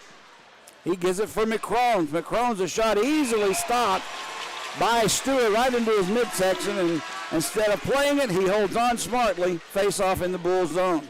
And Kozarev is so shifty out there, and to make another, annotation talking about football, Jerry, and I know you hate it, but I don't hate it. I'm learning there's 2 types of running backs. There's your big Trent Richardson type running back, that's your goal line guy, and then there's your small shifty guy that you can't see in front of your O-line. He's just small and darts around out there, and that's exactly what Trent Richardson. How far are you going to go back, Greg? I don't know, 100 years, I'm back in the 90s. There's a guy in Tennessee that you should say is his name is King Henry. Oh, okay, yeah, he's another one too, but big back, but that's not Kozarev out there. He's a guy that they lose him out there because he's so small and shifty, and they can't see him through, and they think they're throwing a puck somewhere into the safe zone. There's Kozarev to pick it up, and then once he gets it, he's ducking and dodging and weaving, and just a great player. You talk him up quite a bit, and I tell you what, he's one of those guys. I love to see him play, Greg. At the start of the year, we were kind of looking, at the start of the year, I was on him because he wasn't shooting the puck. Exactly. He was looking to feed. And you remember the laser shot he had to our right down here? It was just an incredible NHL-level shot. I just wanted to see him shoot more. The guy's got talent oozing, and you can tell it. If someone in the coast gets a whiff of him, he's gone. He's just gone. Well, great addition. I don't know how they found him over there, but, coming across from overseas, just a great addition to the Bulls, and he's one that, as these young guys come in, that's why I really like the young talent, bringing them in, giving them a shot, and sticking with them, and that's the key, because they can't figure it out right off the hop, but when they come into their own, they can be difference makers. Dabrowski off the draw, whistled one, stick save made by Stewart, and a nice one. And that's the one there by Stewart. Caught him off guard, handcuffed him a little bit, but hey, I tell you what, that's why. Usually a blocker save instead of a stick save. Right off the end of his knob, and we'll take it. Off the draw, Pensacola once again controls. Here's more near face-off. Circle score. Yep. Too much traffic in front. Gets through the 5-hole. Pensacola narrows the lead to 3-1. And that's where, from a goalie standpoint, Jody, that's exactly what we were talking about earlier about what Stewie's saying to McTavish. Yeah. Same thing there. You know, guys, box them out. Don't stand beside those guys out front and run your stick across their letters and think that you got them and you're doing something. Push them out of the way so the goalie can see the puck. Vance goes back to talk to Stewart. I'm sure that's what's being discussed there, but that's a goal Birmingham may want back at one point. This is still a hockey game, 3-1. And we talked about, or I'd said, does Pensacola start taking some chances defensively? Mears Moore, the defenseman, stepped into that faceoff circle and scored. All right, back to action. Birmingham's lead down, cut to 3-1. Here's the call. Mears Moore, the assist. Number 8, Sam Dabrowski. And number 17, Brett Micrones. Dabrowski and Macrone's on the assist, cuts the Bulls' lead to 2. Puck played by Pensacola in the Bulls zone behind the net. That's Wilson with a bad angle shot. Stewart had to make the save. Now that's Zach Herman with it. Skates down low looking for a wraparound. It falls off his stick. He sends it behind the net for Atkins. Wilson plays it along the near side. Bowen clears. Going back is Carson Rose giving chase. Rose and Moore behind the net is played by Lucas Herman for Wilson, and he'll send it cross ice for Atkins. Now behind the net, 2 players tied up, still pushing and shoving. It finally breaks free. Was Carson Rose, of course, being tied up by Pensacola. Now it's played in the Bulls zone behind Stewart. Kolatarsi there. Can't clear. Down low, Atkins walks out in front, save made. There's McCrow's a shot, save made. And Stewart bounces on that puck. Now I believe that shot just hit Stewart more than a save, and he saw the rebound and he jumped on it. Well, it did. Came in.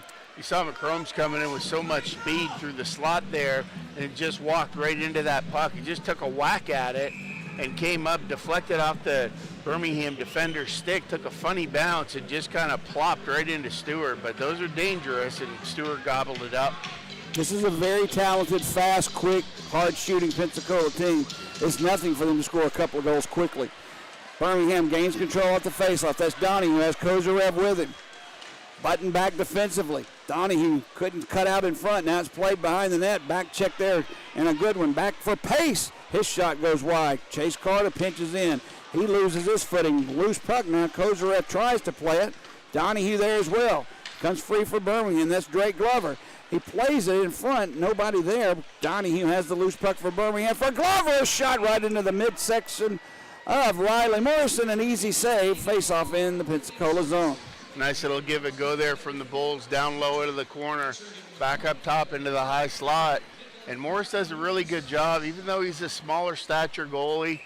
Comes out, but he gets up on that paint real quick, and he's really aggressive, challenging those shots from the slot. Maybe put him low on him, low blocker, because as soon as he comes out, he's out of position if we can get some rebounds off him. Now Birmingham once again going to be tossed on the faceoff. Dylan Johnson moving before the drop of the puck, so McTavish will get tossed. Johnson will come in. Puck drop, Pensacola controls. That's Jordan Henderson. Wraps one around the boards. Dabrowski couldn't control it. Comes all the way down behind the net. Played by Pensacola, no icing. Along the near side, puck bounces in the air. Played by McTavish. And back comes Susie. Couldn't poke it past Jordan Henderson. Now Egan knocked it down with a hand pass. And a whistle will blow as Johnson touches up. Hand pass on Pensacola. So we'll have a face-off in the neutral zone. You know, I've noticed, Greg, Drake Glover finds himself playing defense so much.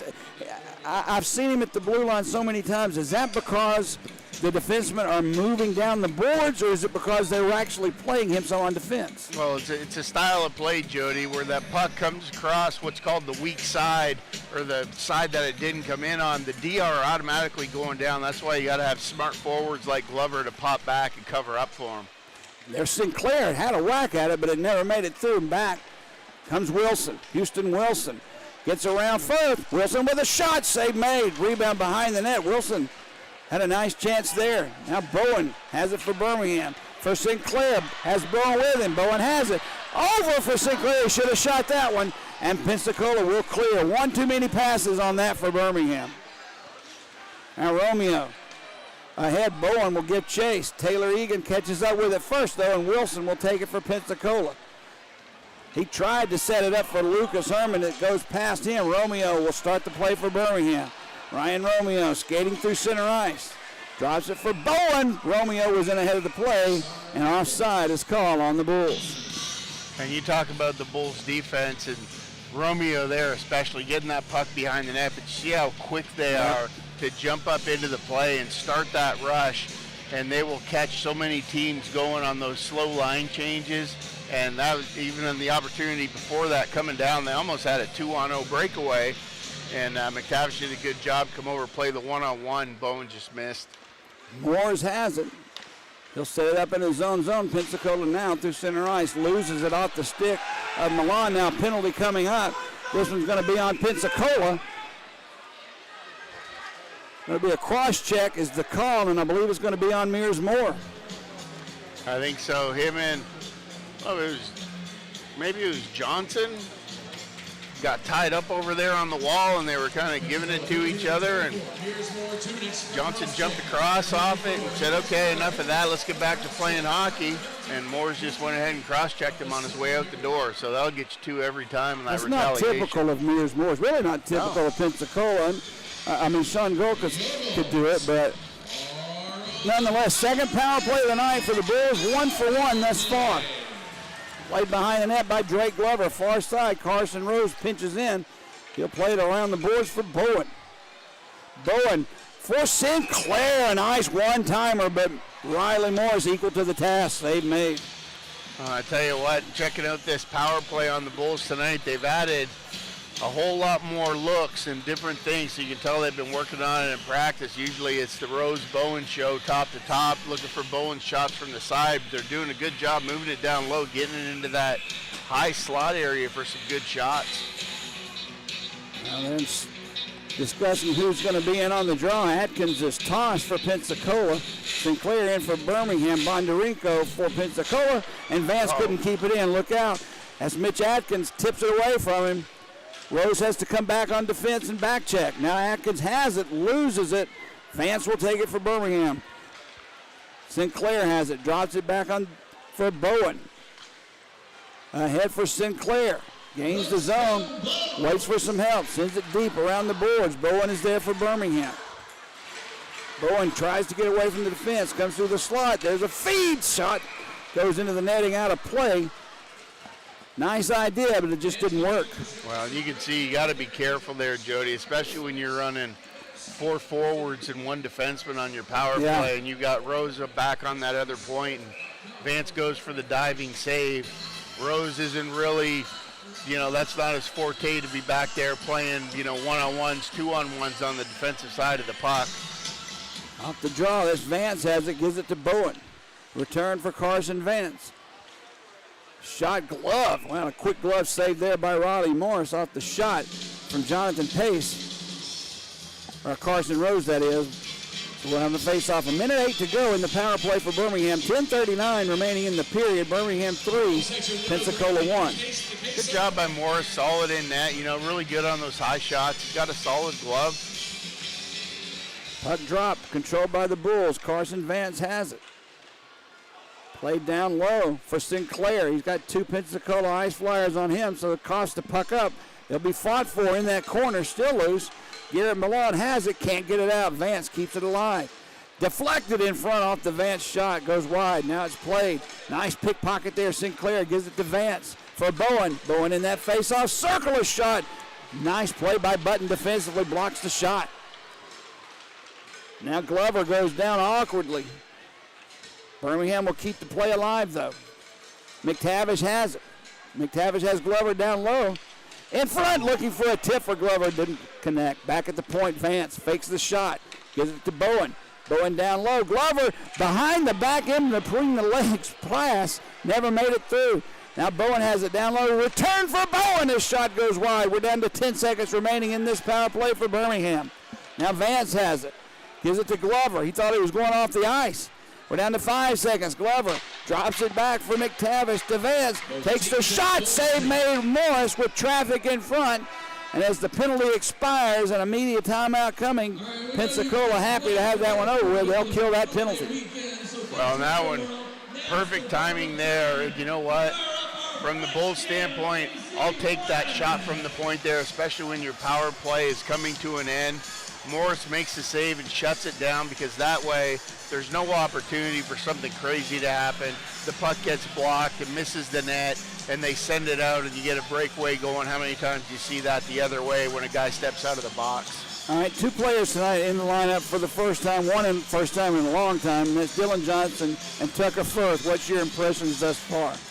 Well, I think Johnson's doing exactly what we saw him do last year. I think he's coming out, he's solid. It's going to take him, to get back to his point of game, stature that I think he had last year.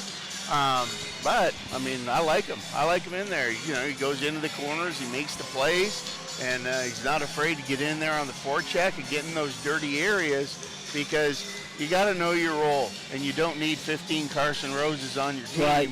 You need your Carson Roses, those guys, let them do their thing, and then you need your sandpaper, your grit guys, and that's what I think Johnson is. He's just hard. He's got to get his legs under. Yep. This is his first game back in a month, so it's going to take a while. North and South But kind he's still getting a lot of ice time. That's going to chip in from time to time, absolutely. Pensacola controls the draw, and they'll skate away with the puck. McCrones has it. Gains the Bulls zone. Look out. Sends it for his brother, Brett. Taken away by the Bulls. Romeo for Firth.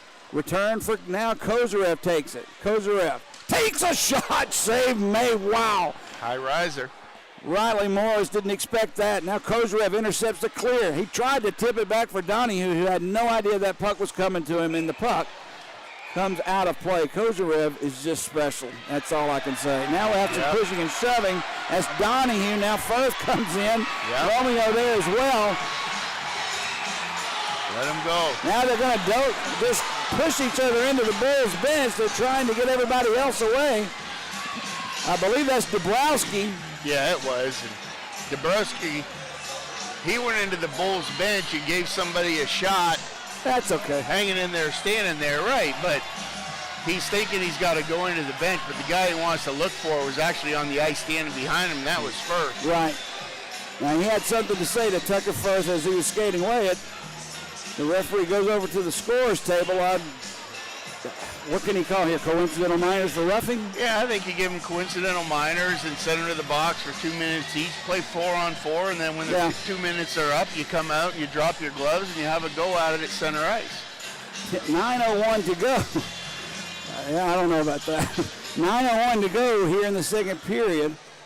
Milan and Glover waiting for an explanation from the referee tonight. Birmingham up 3-1, out shooting Pensacola 26-19 so far. And the linesman comes over, and I believe he's going to get Firth off the Bulls bench.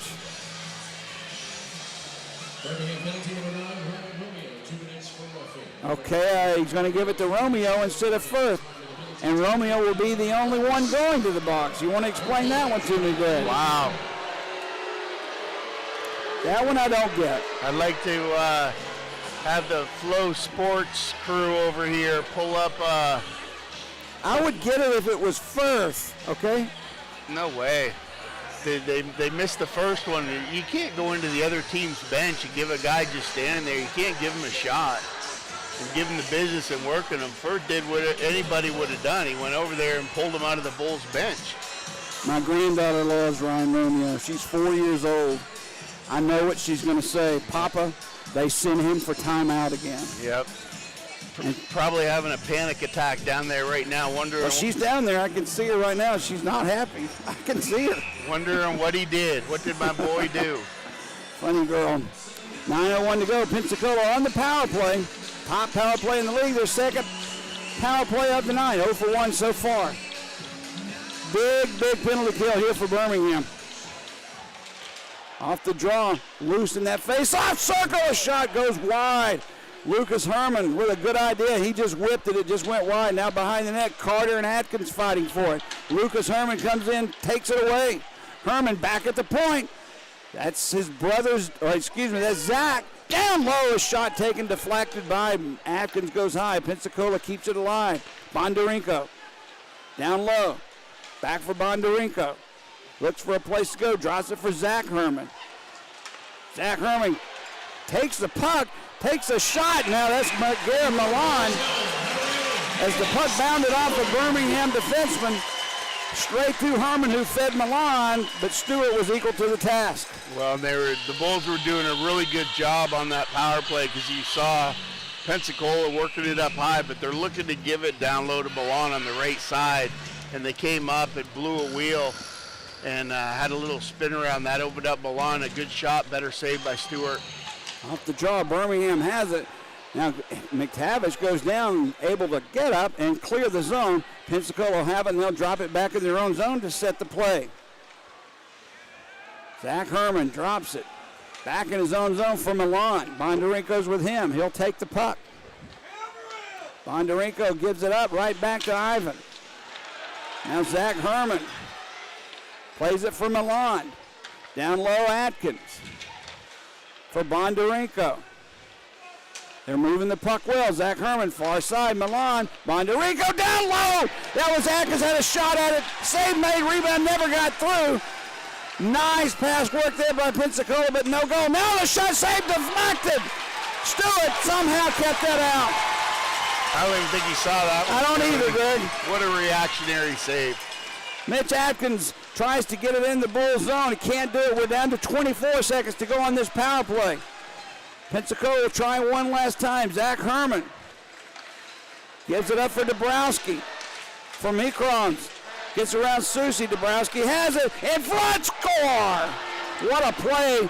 Brett McCrones takes the feed from Dabrowski, and just like that, folks, a 3-0 lead turns in to 3-2 on the power play goal by Pensacola. And they almost killed it. 9 seconds left, and those are the ones that really hurt you when you get so close. The Bulls did a pretty good job there. Stewart had some big saves, but that is about the only way you're going to beat Hayden Stewart, is taking the puck down low, throwing it up high, get him moving, and then put it in off the inside post. 7:09 to go here in the second period. We got a brand new hockey game here, folks. Yep, Pensacola, they woke up here, and they're starting to creep back into this one. All right, back to action. Henderson will send it into the Bulls zone where Stewart plays it behind his net. They try to get it out, but can't. Zapata had it poked away from him, and Henderson will take it for Pensacola. Pensacola is buzzing right now. Birmingham will try and take back control if they can. Played into the Ice Flyers zone. Off the near boards looking for Pensacola to clear. They can't do it. Birmingham keeps it in. That's Donahue with a backhander. Never made it through. Zapata tries to keep it away from Donahue. Now down low. Kozarev and Henderson going after it. Puck played back to center ice. Look out! McGregor Sinclair nailed. Now Chase Carter comes in. That's going to be a penalty on Carter. Now Zapata is going after Carter along with Gordon Henderson. Now Malik Johnson was the one that was hit. Now what's really going here? That's Chase Carter down on his knees with someone jumping him. The original call, no doubt, is going to Chase Carter of Birmingham. Now Kozarev being slung around by Malik Johnson. Give me a break. The smallest man on Birmingham's team may be Matt Wiesner, but nonetheless, Kozarev is just ragging him. Johnson's ragging Kozarev. Henderson and Zapata will go in the box. Chase Carter as well. Get Kozarev back to the bench. Send out Cole Atarsi or Firth.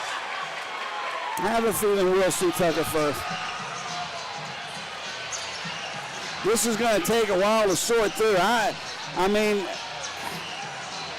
there's going to be guys with, you're going to see 10s and stuff like this. Refs are going to have to get control of this one, so I would expect to see some big minutes coming out of this one. But there's 2 players for each team in the box. I still think Birmingham's going to get an extra penalty out of this because the original one's going to Chase Carter. Right. Now the others were just fighting after that. Well, and the boarding on the initial call, that was that first hit where he's coming east to west on Sinclair. That one was missed. The ref was turning and coming back up the wall. He missed that one, which I get. It's just a distance and sight thing, but yeah. I'm not sure that was a boarding. Johnson's going in the box. He was the one that nailed Sinclair. Now he's yapping with the fans behind the penalty box. Still going at it. Malik Johnson hit McGregor Sinclair that started the whole thing. Chase Carter came in to take Malik Johnson out, and that's when it all started. Wow. Johnson will go to the penalty box, I guess, no? I mean, he's skating around out there, Joe. He doesn't even have his gloves on. I mean, how is he not going into the box? There we go. Nope. Oh, yeah. I haven't made my mind up if he's going in or just going in to talk or going in to have a seat. Nonetheless, I hope he doesn't get a penalty because I'd rather have him on the ice. Well, I don't think he's going to get a penalty. Unbelievable. He was fighting, Greg. Oh, yeah. Oh, he's toying up with the crowd. He's playing the crowd. Good to see. Oh, yeah, that's part of the fun of hockey. Sure Are you it is. kidding? I love to see that. Now, do we have an answer for it is my Well, question.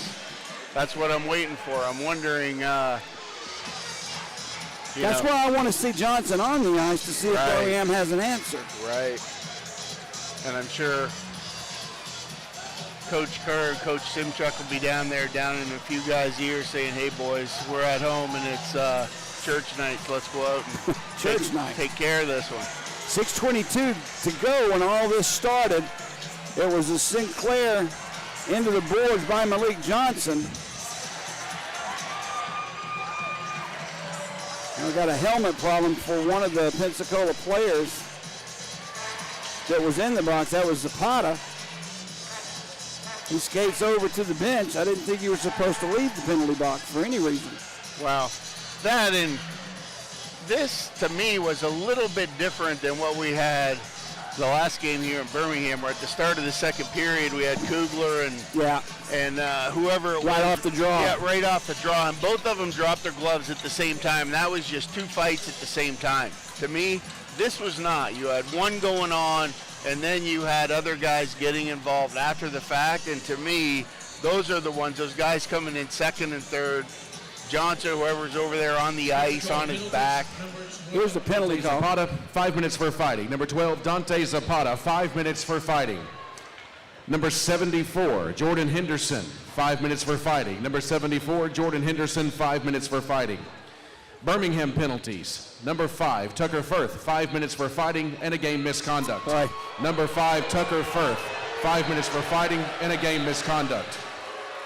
Number 23, Chase Carter, 5 minutes for fighting and 2 minutes for instigating. Number 23, Chase Carter, expected 5 that. minutes for fighting and 2 minutes for instigating. Time of all penalties, So 13:30. with that, we lose Tucker Firth for the game and another power play for Pensacola.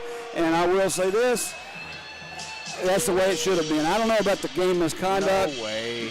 but I do know that Chase Carter, Come on. Number 12 on Pensacola, Dante Zapata. A game misconduct. Number Zapata 12, Dante has Zapata, been tossed a game as well. misconduct. That's why he left the penalty box. That's better. At least that way, if you're going to give somebody a game misconduct and you're going to clean it up, you got to clean it out on both sides. And that's why initially I was like, there's no way Firth is the only guy that's going to get a game out of that. I may say something unpopular to Birmingham fans, but I thought originally, as Firth goes off the ice barking with Atkins, I thought originally that the hit by Johnson on Sinclair was clean. I didn't think it was boarding. You did? Well, I thought it was clean.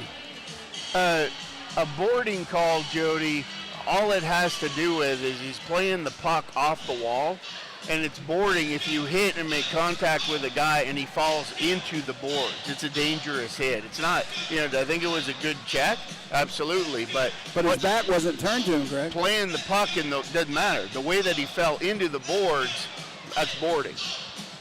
That's questionable to me, but I'll refer to you. I mean, if he's on the wall, then that's a great hit, but dangerous nonetheless. I did like to see Chase Carter come to his rescue, Yes. but I did expect an extra minor, which is what he got, and another Pensacola power play. They're 1 for 2 on the night. But and I get the extra 2 for Carter there. Yeah. But you're telling me that what Johnson and Kozarev, Johnson's what 6'2", Yeah, 6'3", I agree and with you there. Kozarev is Yeah. 5'7", and he's got his gloves off and he's face washing him and jerking him around like he's a puppet.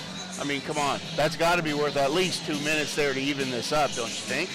Well, in a perfect world, yes, but I think this is the best we're going to get. I see Kozarev going to serve a penalty. I guess he'll serve the penalty for Carter, his minor penalty. Nikita Kozarev. Yeah, he's serving the minor penalty for Chase Carter because he'll have to stay in the box on his fighting. And we're back to action. Power play for Pensacola with the puck in their own zone. Zach Herman turns it through center ice. It's turned into a very interesting hockey game from a very weird first period. Played behind the Bulls' net. Vance goes in. Milan pokes it away. Now Carson Rose will pick it up and clear.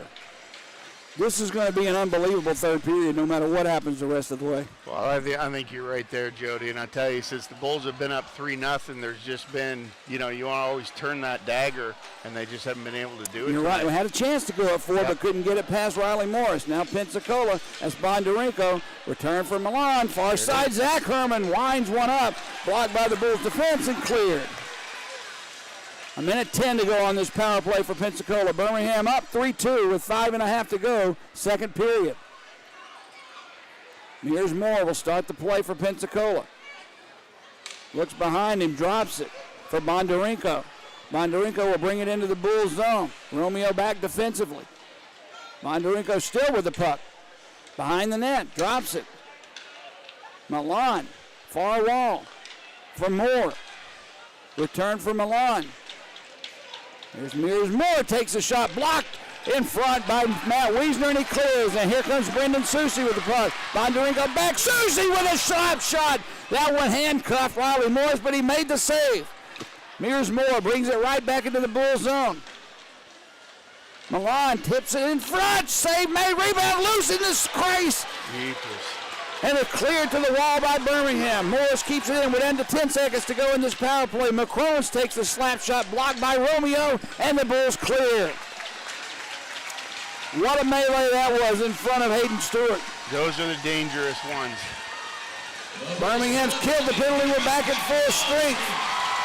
Lucas Herman will bring it in. That's Joey Kolatarsi on him. Nice play by Kolatarsi. Drives him back against the wall. Center, though, by Button. His shot well wide, trying to get a bounce off the boards, and Carson Vance sends one out for Bowen. 3 Bulls going ahead. If they hurry, 3-on-2.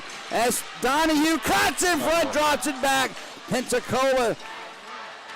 McGill Diaz was there to intercept. He loses it. Birmingham's Vance has it. Carson Vance looks for somewhere to go. Nobody back at the point, so he drops it down behind the net. That's McTavish taken down, no call. Jonathan Pace for Carson Vance. Bounces one off the inboards, back and cleared to center ice. Pace has it. Sends one in. Birmingham will change defensively. Gets past Carson Rose. Look out. Ryan Romeo back defensively. Birmingham got caught. Mitch Atkins with it. Mitch Atkins sends one in front. Bounce back behind the net for Dabrowski. Knocked away by Romeo, but not out. Egan sends one behind the net. Kolatarsi takes Atkins out, and Romeo picks the loose puck up. A dangerous pass right out in front. Come on. Birmingham does clear. Glover tips it in, has McTavish with him. Glover hit by Dabrowski. Behind the net, played by McTavish and Dabrowski. Comes free. Pensacola sends it to the near boards. Susie will keep it alive for Birmingham down low. There's McTavish, a shot. Save made by Morris. And with 2:48 to go, we were going to take a breath. This is just up and down. This is the hockey game I expected, Greg. Right. We talk about Pensacola with their high-flying offense, and you talk about what we expected out of the Bulls, and I think we saw what we wanted to see out of the Bulls in the first period, but then, like you said, they got up 3, and I think they thought this was going to be another 7-1 night, and Pensacola had other things in mind, but one thing that Pensacola has changed up in their game, Jody, if you notice down low, whether they're on the kill or whether it's 5-on-5, they are sending 3 guys to the puck now. Where in the first period, they didn't do that. They were kind of one guy back, kind of just monkeying around with the puck over there behind the net and just throwing it lackadaisical, and the Bulls were all over those opportunities. But now, they're the ones, Pensacola's down there with 3 guys in the corners, making sure they have that extra stick available, and that could be part of the reason why defensively they're getting the puck possession, flipping it out of the blue line, and then taking the transition from there through the neutral zone down in on the Bulls. During that break, that media timeout, the referee had a long face-to-face chat with Chase Carter. I wonder what that was about. He opened the penalty box door and never left. Well, hopefully he was just getting some water, but he said to Carter, hey, when you get out of the box, I don't want to see anything or you'll be the next one gone. Just setting the standard, setting the tone. Off the draw, loose puck picked up by Troy Button. He'll play it behind his own net. Far side, Dabrowski, tied up by Romeo. Puck comes free to center ice. Now Wiesner sends it in deep. Back to get it, Taylor Egan along with Johnson. Played along the far walls behind the net. Troy Button will pick it up. He'll send it from Milan. Wiesner takes him down. There's another penalty. And look out, here we go again. Wiesner took Milan out, and Pensacola came into his defense. Wiesner's going to get the call, and that's going to be a boarding call or a charging call, one of the two. Well, I think Wiesner would have been in a lot better scenario there if he didn't lead with his elbow. Yes. Because he's a smaller guy, but he got his elbow up kind of about ear level. That's an offensive zone penalty, Greg. Yes. Not what you want to be looking for here in a 3-2 game in the dying 2 minutes and 17 seconds of the second For the period. best power play in the league. Right. And especially when they cashed in on their last power play with 9 seconds left. Not what you want to be doing here. You talk about what the third period is going to be like. The Bulls need a big kill here, Jody. He gets the boarding call at 17:53 of the second period. Right back on the power play comes Pensacola. Birmingham clinging to a 3-2 lead. Yeah, and that's tough there. You It know. is. Wiesner in a situation where throughout the first period and a half, he didn't get a whole lot of ice. Had a few shifts early on, but like you said, Dylan Johnson just kind of overtook him, and Johnson's getting more ice. Then we get into the penalty kill. You want fresh legs out there. Wiesner's out there. You follow up with another shift because he did well on the kill. The retaliation got no call. Yeah. We got the retaliation call. You cannot take that penalty. No.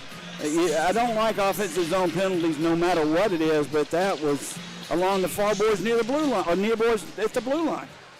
Zach Herman has it. Pensacola on the power play down low. Mitch Atkins for Bondarenko gets past him, but Herman keeps it alive. Far side, Milan looking for Bondarenko, is deflected away. Now in front, Lucas Herman had it. Mitch Atkins behind the Bulls net, plays it for Herman. His shot goes wide. Vance trying to take the puck away. Herman comes in. Pensacola applying all kinds of pressure. Bondarenko in front, deflected wide.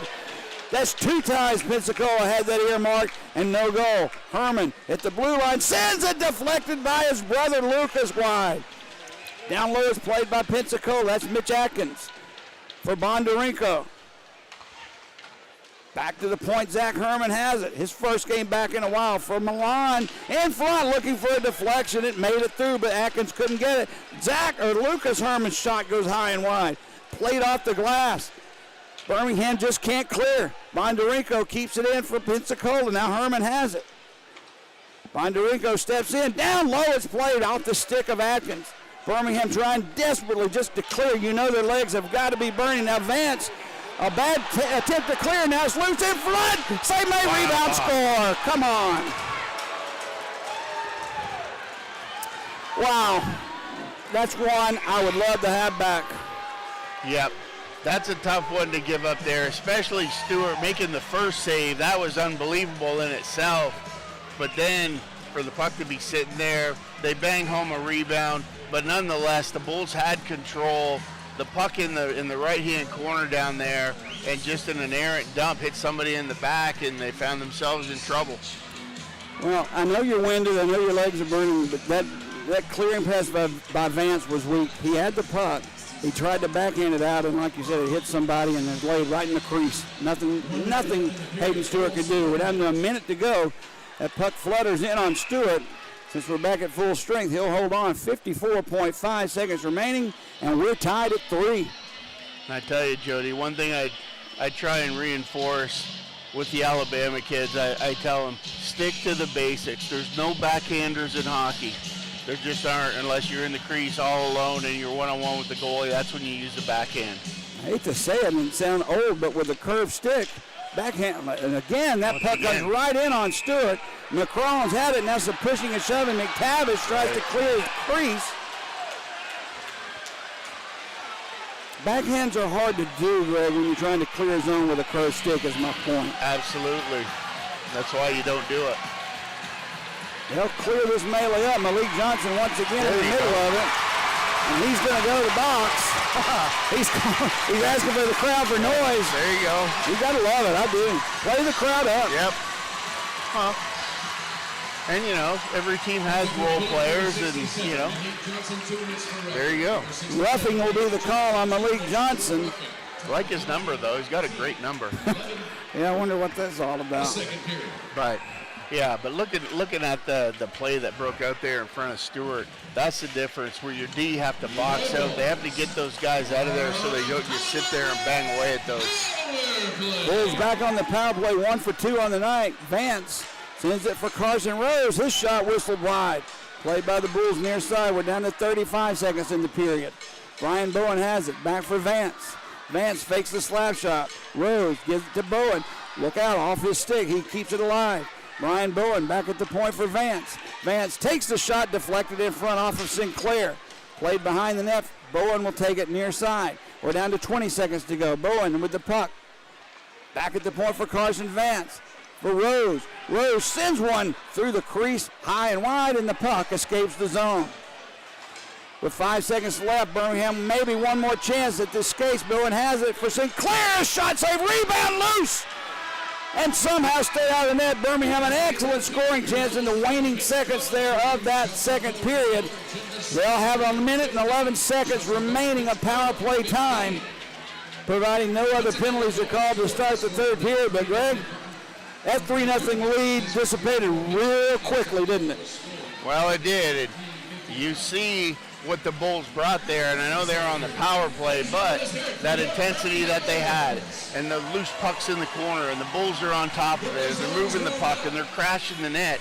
That's what we saw the entire first period. That's how we got the 3-0 lead. And then for whatever reason, we just kind of got a little complacent, figured it was going to be point night, and next thing you know, you're in a 3-3 game due to mental mistakes and taking bad penalties, and here you are, 3-3 game, going into the third period with Pensacola, and Pensacola's a team, you want to put them away early, start the bus, get ready for tomorrow night's game, where now we got a game on our hands. What is it about this Pensacola team that has given us trouble all year long? You know, I just think that, you know, they got some cagey vets on there, and you know, I thought for the most part, especially on the early part of that last power play, I mean, I'm glad they don't have another Milan out there, because if Milan's on the side of the net down low, instead of keeping them up high, they would have scored twice on those cross creases that the big guys just couldn't handle. Talked with Coach Simchuk before the game about the players such as Mitch Atkins, who's player of the week, and Garrett Milan, and their numbers on the power play versus regular strength. And a point was made by Joe Stroud, the general manager, basically, we'll just keep them off the power play. Well, Pensacola has 2 power play goals tonight, and it's a 3-3 hockey game. Well, and that's what's critical, Jody, when you're looking at it from a coaching standpoint, because every team has an extra guy on the roster, and every night you're looking around at who's going to be in the lineup, out of the lineup. You mentioned a guy like Masson getting ready to come back and things like that. And I'm telling you, it's those little things about when you start to gain the coach's confidence and he's giving you more ice time, but going out and taking an offensive zone penalty like that, those kind of things are the things that quickly move Johnson up in the lineup and moves Wiesner down. Carson Vance has had a lot of ice time tonight. He's played a lot of hockey. On that last pass that he attempted that resulted in a Pensacola goal, how much do you think the absence of Taylor Brierly played in his... I know he was done. I know he was gassed. Well, and that's, like I said, the mental mistakes, things that you don't normally do and that are out of character when you're on the ice. Carter never clears the zone on a backhand. It's always a high wrister off the glass and out. But like you're saying, he's logging harder. He's logging more minutes. You know, it takes its toll on you. And that's just a mental breakdown of thinking, yeah, I can do this. But your mind's doing something that your body won't let you do. Well, it sets up an interesting final 20 minutes of this game. This is the team that has beaten Birmingham. 3 of the 4 losses we have are at the hands of the Pensacola Ice Flyers. We'll see what happens in the third period, but we're going to go into it tied at 3. Okay, give us a 10, 15-minute break. We'll be back. Jody Chernesky here along with Greg Dreveny. 3-3 the score, Birmingham and Pensacola. You're listening to Birmingham Bulls Hockey.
Jody Chernesky here along with Greg Dreveny at the Pelham Civic Complex, getting set for the third period of play. It's been a tale of two different periods, all Birmingham in period one, all Pensacola in period two. And right now, Greg, I think the momentum, no doubt, is with the Pensacola Ice Flyers. Well, you had the Bulls, they came out on fire, got up 3-0 early, and then uncharacteristic of the Bulls, Pensacola came back with 3 unanswered goals of their own and setting us up for a big third period here with the Bulls wanting to stay in that front-runner spot in the league in first place, with Fayetteville having a huge 9-1 win tonight. And, you know, you looked at the standings in between periods, and that puts them up 2 points on us here. So for the Bulls, you want to come out with 2 points clean here. You don't want to come up, split, get 1 point or anything like that. You want to get 2, and you want to stay on top of the pile. 20 seconds to go before the drop of the puck. Does the next goal win this game? I think the next goal sets the momentum. I don't think it's going to be the only goal scored in this period, but I would say next goal is going to lead to either a 5-3 win or a 6-4 win for somebody. It's going to be an entertaining period. It's going to be fun. We'll see what happens. And as we're just sitting here waiting for the puck drop, we'll throw out, looking at our chat, Jody, a happy birthday to Jay Tillery. Get that one going. All right, Mitch Atkins, McGregor, St. Clair, Birmingham wins the draw to start this third period of play. Carson Vance, lots of ice time for the defenseman tonight on the ice. Carson Rose will take the puck and bring it into the Pensacola zone. Drops it for Drake Glover. Return for Rose around the boards. St. Clair was in front, couldn't control it. Vance has to hustle over to keep it in and does. Now Rose for Bowen in front. There was Glover, couldn't get a stick on the puck. Open net and couldn't get it. Now it's down low for Glover. He tips it for Carson Rose. Birmingham on the power play for another 38 seconds. Shot by Bowen, deflected by Bondarenko. Played by Glover, far side. For Rose, through the slot. Rose thought about it, backs off. 25 seconds to go. Vance for Bowen. Bowen down low, looking for someone in front. Deflected by Jordan Henderson into the corner, and Pensacola clears. Maybe time for one last rush, but since Birmingham's changing, I believe that'll do it for the power play. We're down to 5 seconds to go. Carson Vance still on the ice, has been out there the entire power play. Birmingham is back, or Pensacola back at full strength. Behind the Pensacola net, Zach Herman has it taken away from him. Now it's taken back by Herman. He'll skate away with the puck. Long pass ahead. That's Lucas Herman, his brother. Down low, pace on him. Return behind the net. At the skates of pace, picked up by Garrett Milan. Back at the point for Zach Herman. Pressured there by Johnson. Now we have some tussling in the corner, and here we go again, pushing and shoving. They're going at it. Now others jump in. Well out of our vantage point to see. But I see Wiesner is down there along with, looks like Ryan Romeo got involved again, which won't please my granddaughter. Yeah, but there he goes. Especially with Brierley with the call-up. Romeo's not one that you want off the ice going and sitting in the box. But he took Milan with him. Okay, so that's a good trade right there for Birmingham. Romeo for Milan, I'll take all day long. Not that we don't need Ryan Romeo, but Garrett Milan's dangerous and always is, especially if there's a man advantage. Especially if it goes into a 4-on-4 here. Number 10, Garrett Milan, 2 minutes for roughing. Birmingham penalty number 9, Ryan Romeo, 2 minutes for roughing. Number 9, Ryan Romeo, 2 minutes for roughing. Coincidental minors for roughing. We'll still be at even strength here, 18:20 to go in the second period, but it started off in this third period like the second period ended. Well, and I think, if anything, Jody, that just sets the tone right there. And 2 aspects of the game. Number 1, the Bulls on the power play. Great job setting it up, coming cross crease, east to west, and just couldn't tap the puck home in the open net. That was it was right there, too. Yep, it was right there, and then down in there, you see when a guy like Milan gets into it and Romeo, and they're tussling in the corner, that just shows you that it's going to be on here in the third period. All right, 4-on-4 hockey unless something else is called for the next 2 minutes. Birmingham's Vance again on the ice, has the puck for Birmingham. He fanned on the pass, but still maintains control. Carson Vance skates it in, drives it for Donahue. It's off of his stick, loose, played by Zach Herman. Spins away from Kozarev. Holds on to the puck, he'll go behind his own net.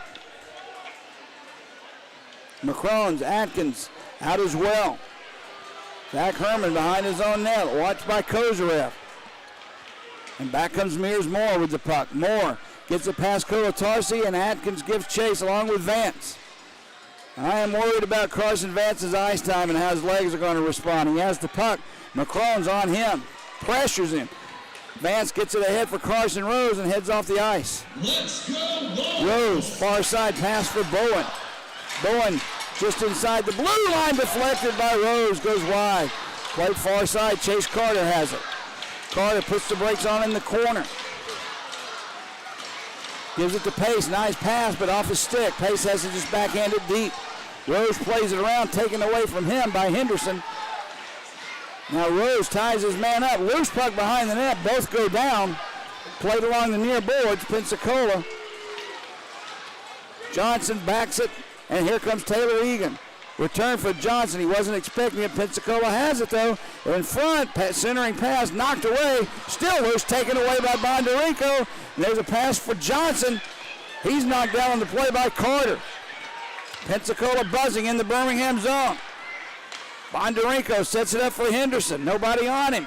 Henderson played it for Lucas Herman out of his reach, but he still has the puck. Herman along the near boards. Keeps it alive. Chase Carter takes it away. We're down to 5 seconds, and the Coincidentals about ready for 5-on-5 hockey. Chase Carter has it. Both teams back at full and even strength. Carter behind his own net. Sends it up. Off the stick of McTavish. Birmingham fortunate to play it. They'll just lift it high into center ice. McGill Diaz sets it up for Herman, looking for Wilson, who'll take it near boards. Houston Wilson in front, save made. Lucas Herman had a fat rebound there. Somehow Stewart kept it out and Birmingham clears. Houston Wilson is shifty. He's had a good game. He set that play up for Lucas Herman perfectly, and he'll have the puck now. Houston Wilson. Good play there by the Bulls defense to poke it away, and Glover can't control. In front of the Bulls bench, Pensacola plays it in. Vance back on the ice, he'll skate away. Looking for Sinclair, couldn't control it. Comes puck all the way back in the Pensacola zone, played by Morris. To center ice, Henderson. The skate of the referee finally flips it into the Bulls zone. McCrone's back with Bowen. McCrone's in front, save made, rebound. No goal, the Pensacola players raising their stick, but once again, Hayden Stewart has saved the day for Birmingham. That's 2 in this period alone. Pensacola should be up 5-3. That's 2 in the last minute, Jody. That was the first one, unbelievable shot and then rebound, and Stewart kicking out that right leg. What a save, and then once again, dead to rights, right in front of him, 5 feet away. Big save, no rebound. Off the draw, Pensacola controls. Egan has it. Spins away from one man as Rose. Rose takes it. Egan keeps it alive. Gloves it, drops it. Centering pass at the skate of Pensacola. Birmingham clears. Back comes Brian Bowen with Carson Rose with him.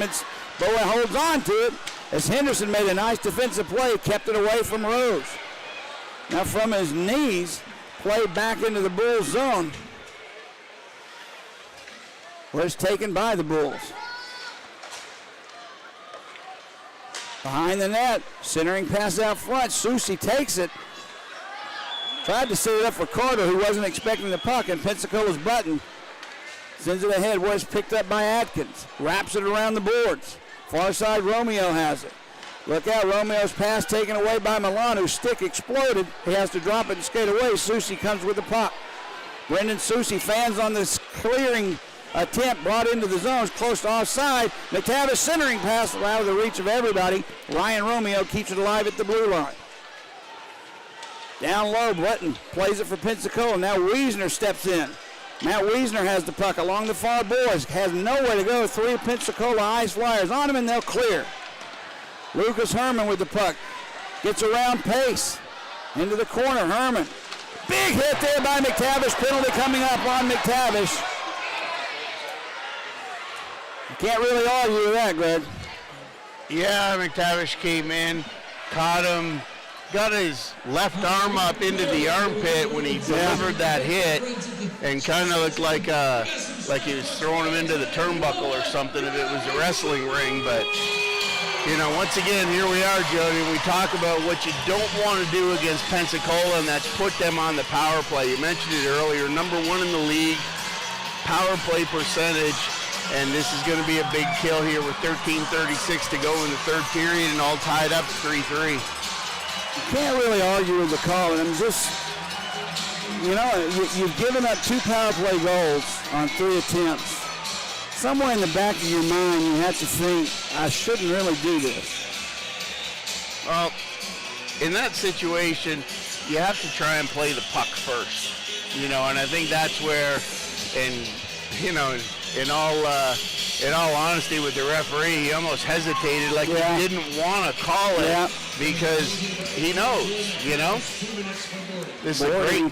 That's the second boarding call of the day for Birmingham. Yeah, well, I like it. Boarding, roughing, holding. I mean, take your pick. So here we go. 13:36 remaining in the third period. Score tied 3-3. Birmingham fortunate. It is tied 3-3, but it's facing a penalty kill here for the next 2 minutes. Off the draw, puck played into the corner. The skates of Carson Vance, who's once again out. We'll check his ice time on this power play. And a fan by Kolatarsi gets it back and wraps it out and down the ice. Quick change for Birmingham on the penalty kill. Glover and Rose out. Skating away with the puck. Zach Herman drops it back. Rose takes it away. Rose comes in. Shot save made by Riley Morris off his glove. A giveaway there by Pensacola of all players. Carson Rose. Riley Morris just stones him. Far side played by Lucas Herman. Back at the point for Zach. Here comes again. Rose has it. He has Glover streaking. Glover out of his reach. The pass by Rose just out of Glover's reach. Rose has it, takes a shot well and whistled wide, and back through center ice. Birmingham, 2 golden opportunities for shorthanded goals. One Morris with the save, one just a pass out of reach of Glover. 56 seconds remaining on this Pensacola power play. Zach Herman on the ice, goes back behind his net to set the power play for Pensacola. Wiesner, Carter, Romeo, Susie out for Birmingham on the penalty kill. Dabrowski brings it in, gets past Romeo. Down around the boards is played. Taken away by the Bulls, and Romeo clears. 30 seconds remaining on the power play. Moores has it for Wilson. Gives it to McCrones. That's an offside. Wilson was just a tick in ahead of the play, offside. And although he hasn't figured in on the scoreboard, I don't believe, Houston Wilson has impressed me, Greg. He's very quick. He's very good with the puck on his stick, and he knows where to send it. Doesn't make any mistakes out there. Makes good plays with the puck. Carries it deep. But switching gears just for a second, Jody, we talked about that hinge play that Pensacola used on the power play to send Carson Rose in there. Worst play in hockey. Well, it almost resulted in a Bull goal, but almost doesn't count. Now the puck loose in the crease for Birmingham and clear to the corner. Sinclair tried to wrap it around. He couldn't do it. Kept alive by Pensacola. Now Bowen takes Egan down. And we're down to 2 seconds. 1, and Birmingham is back at full strength. A huge penalty kill for the Birmingham Bulls. We'll see if that gives them any life. Played ahead by Pensacola. Lucas Herman tips it into the Bulls zone where Kolatarsi tried to play it out.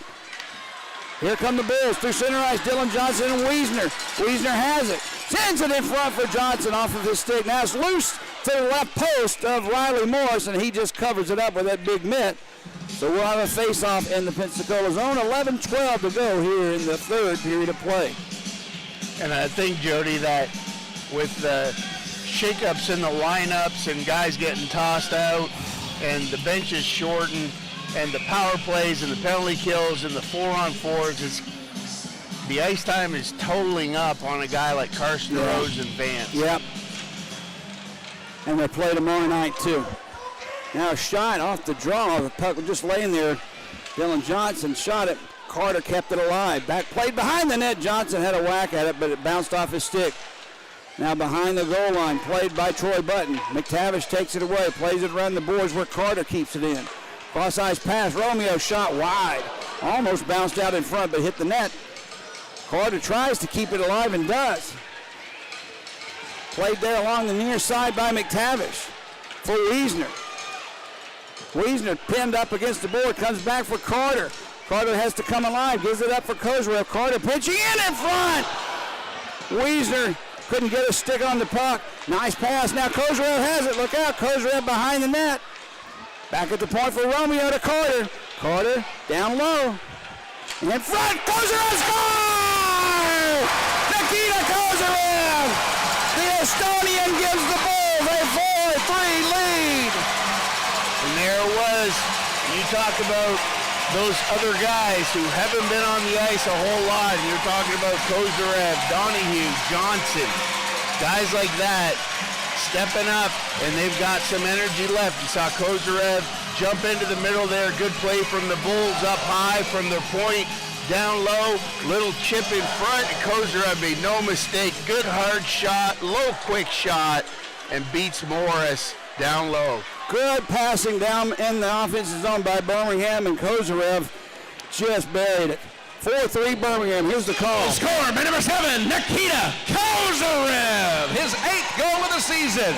The assist, number 19, Drake Glover. And number 23, Chase Carter. Goal scorer. Carter and Glover on the assist. 8th goal of the year. Here comes Rose. He splits to the fence. Rose comes in. Nice play by Zach Herman to lift the stick. Rose has had 2 good scoring opportunities here in this period, both times thwarted. Here comes Wilson. Tries to get it in the Bull zone. He does. Jonathan Pace back to pick it up for Birmingham. Wraps it around the boards near side. Now it's lifted into center ice. Jordan Henderson will pick it up in his own zone and send it right back out. Fought for layer along the boards. Now Wiesner taken out. Sticks get up over there. Now Wiesner taken down right in front of the referee. No call. Played in the Bull zone behind the net. That's Malik Johnson back at the blue line. Kept alive by Egan for Johnson. He just turns and spins and shoots. Wiesner intercepts and just flips at the center ice where Johnson for Birmingham has it. Nice play by Dylan Johnson to give it up for Chase Carter, who sends it in deep. Johnson goes in after it. Nice play, digs the puck, causes a turnover. Now it's loose, comes to the face-off circle. Here comes Pensacola. Dabrowski, big tall guy, sends one wide of Stewart, played by Romeo. Ahead for Donahue. Donahue has it poked away from him. Vance back there to pick it up before Bondarenko could get to it. Played off the boards right in. This is going to go on Riley Morris. He clears it himself, but not out. Kozarev is there. Sends it far side. Puck gets past Romeo, back into the Bull zone. Vance with a nice play, sends it to center ice for Kozarev. 3 guys back for Pensacola. Kozarev cuts behind the net. Troy Button on him. Carson Rose spins away from Bondarenko. For Glover, backhands one to Chase Carter, shoots, save made by Riley Morris. No traffic in front of him, so he saw it the whole way, and just like a shortstop, caught the line drive. And I tell you what, Jody, even on that last goal, you talk about the hands that Glover had down there on the goal line with Carter getting the puck on top, and it wasn't a pass. It was almost like he was going for that shot off the back wall from the point to try and deflect it back out front.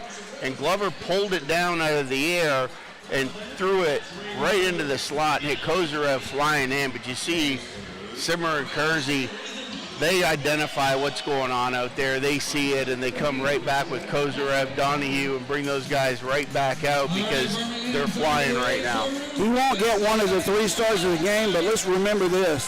The first 5 minutes of this third period, Hayden Stewart saved Birmingham's rear end and gave them a chance to go up 4-3. Kozarev buried it, but Stewart kept this game 3-3. Absolutely.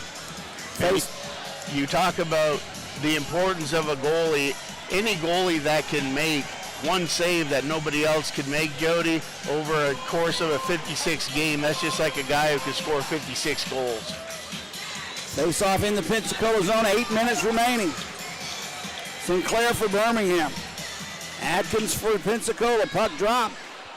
Picked up by Mears Moore, and they'll try and clear, and does, through center ice, but Bowen picks it for Birmingham. Pace tried to give it up. He got a deflection. Pace brings it in and sends it deep. Played behind the net by Moore. Mitch Atkins takes it now. He tried to set one up for Milan, who tips it to Dabrowski. Dabrowski brings it in, takes a shot, save made, rebound goes wide. Brian Bowen has it through center ice to Carson Rose. Return for Bowen, knocked away by Zach Herman. Played there by Herman in the corner. Birmingham will change. Long pass ahead for Bondarico, intercepted by Kolatarsi, who takes a big hit there by Dabrowski. Birmingham Susi brings it in. Shot deflected defensively by Zach Herman. Played behind the net. That's Dylan Johnson with the puck. Tries to set it up front for Pace. Susi and Dabrowski fight for it. McTavish comes up with it. Just streaks off his stick back into center ice. He'll bring it right back in. Troy McTavish with Dabrowski and Zach Herman on him. Now Susi comes in to help. Kick free. 4 guys in the corner. Played back by that Susi there. Tried to get it away from Lucas Herman. Couldn't. Kozarev doing a good job keeping it alive. Susi has it. Far boards, Brendan Susi. In front, looking for McTavish. He wasn't expecting the pass. Kozarev. Nice pass for Vance. Shot, save, rebound.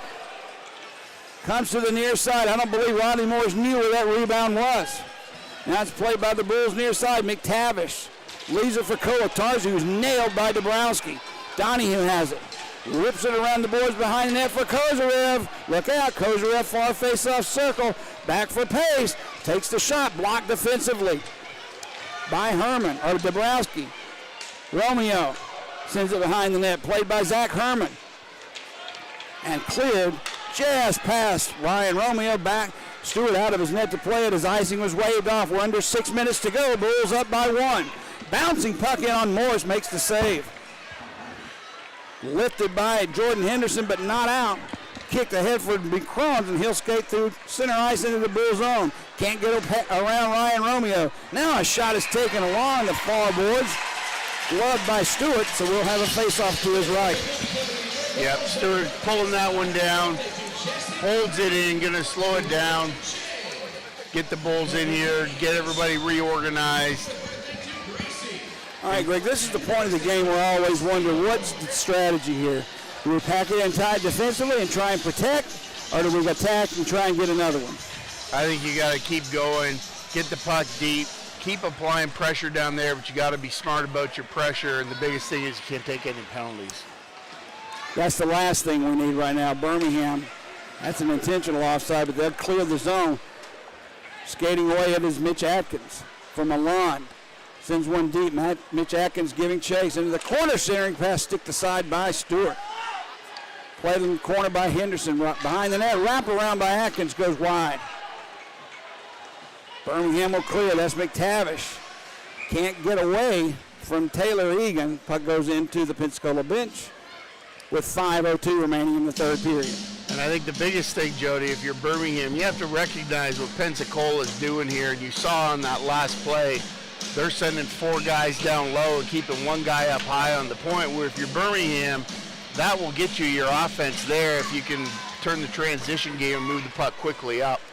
Kolatarsi sends one into the Pensacola zone. Morris has it. We're under 5 to go. Third period, Birmingham 4, Pensacola 3. McGill Diaz passed one through the slot. Picked up by Pensacola's Lucas Herman. He just banks one off the boards. It comes to center ice and out of play. Last media timeout of the game with 4:44 to go. And this could be one of those situations where I know as a player, I hated media timeouts. I hated the extra. I hate them now. Broke up the game.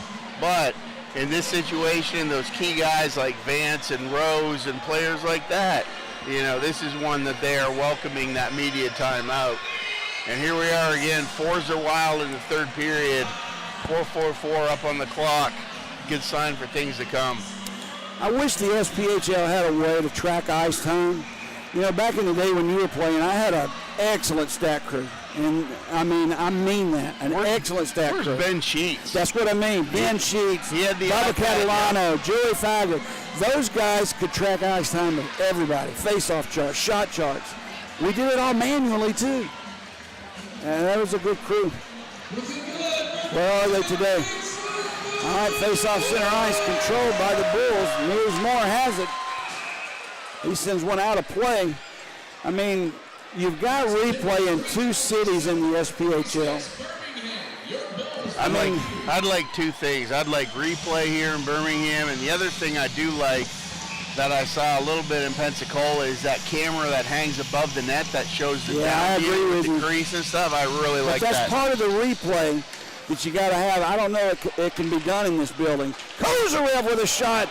Whistle wide. I'm telling you, that guy has a shot played by Pensacola near side. Here come the Ice Flyers. Ahead for Lucas Herman, out of his reach. Kolatarsi tries to ward him off. Puck played by Kozarev is hit hard there by Malik Johnson. Behind the net, played around the near side. Pensacola has it. Puck comes out into center ice, and Moores will pick it up. Mears Moore for Zach Herman. 4 minutes to go. I don't see a lot of forecheckers going in the offensive zone, Greg, so that tells me what Birmingham's doing the rest of this game. Played behind the net, Chase Carter couldn't clear it. It's back. Romeo tries to get it away. It's taken away by the Ice Flyers. For Zach Herman. Far side more for Henderson. Now McCrones has it. He's hit there by Carter. Now Bowen comes in to try and help him poke it free. Henderson with a shot. Glove there by Stewart, and he's not going to drop a rebound now if he can help it. No, and that shot, those ones are tricky because a lot of wristers from the blue line, Jody, they come in just clean, kind of like a flying saucer, and that one kind of came in like a knuckleball, and you saw it, and it's not really quick. It doesn't represent how quick the wrist broke off the shot, but Stewart did a good job of getting over, handling that one, and slowing it down. Have to start thinking about the stars of the game. Bowen's had a nice game. Jonathan Pace has had a great game. Puck played by the Bulls, but not out.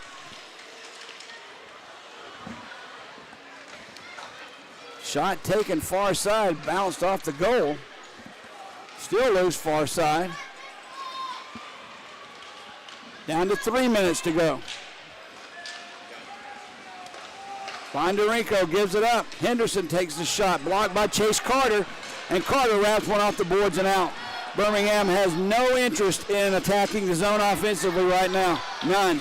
It'll either be a mistake by Pensacola or pack it in tight defensively for Birmingham.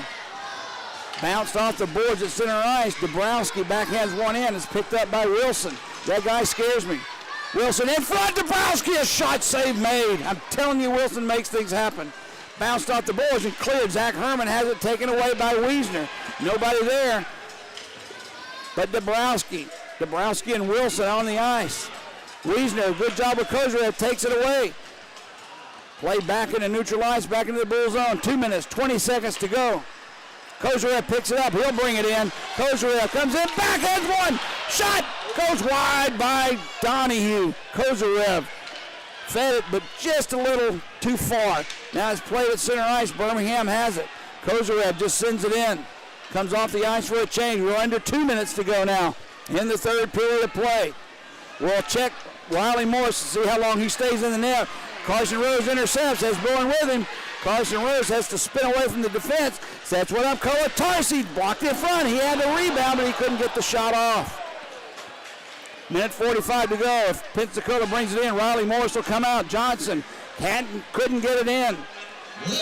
Brian Bowen takes it. Drops it back on his defense. Kolatarsi, long pass to hit for Rose. Backhands one into the far corner. A minute and a half to go. Riley Morris still in his net for Pensacola. He's trying to come. He's tried twice. Drop back. He's easing out as Jordan Henderson brings it through center ice. Wraps it in deep. Now he'll come. Sixth attacker out for Pensacola.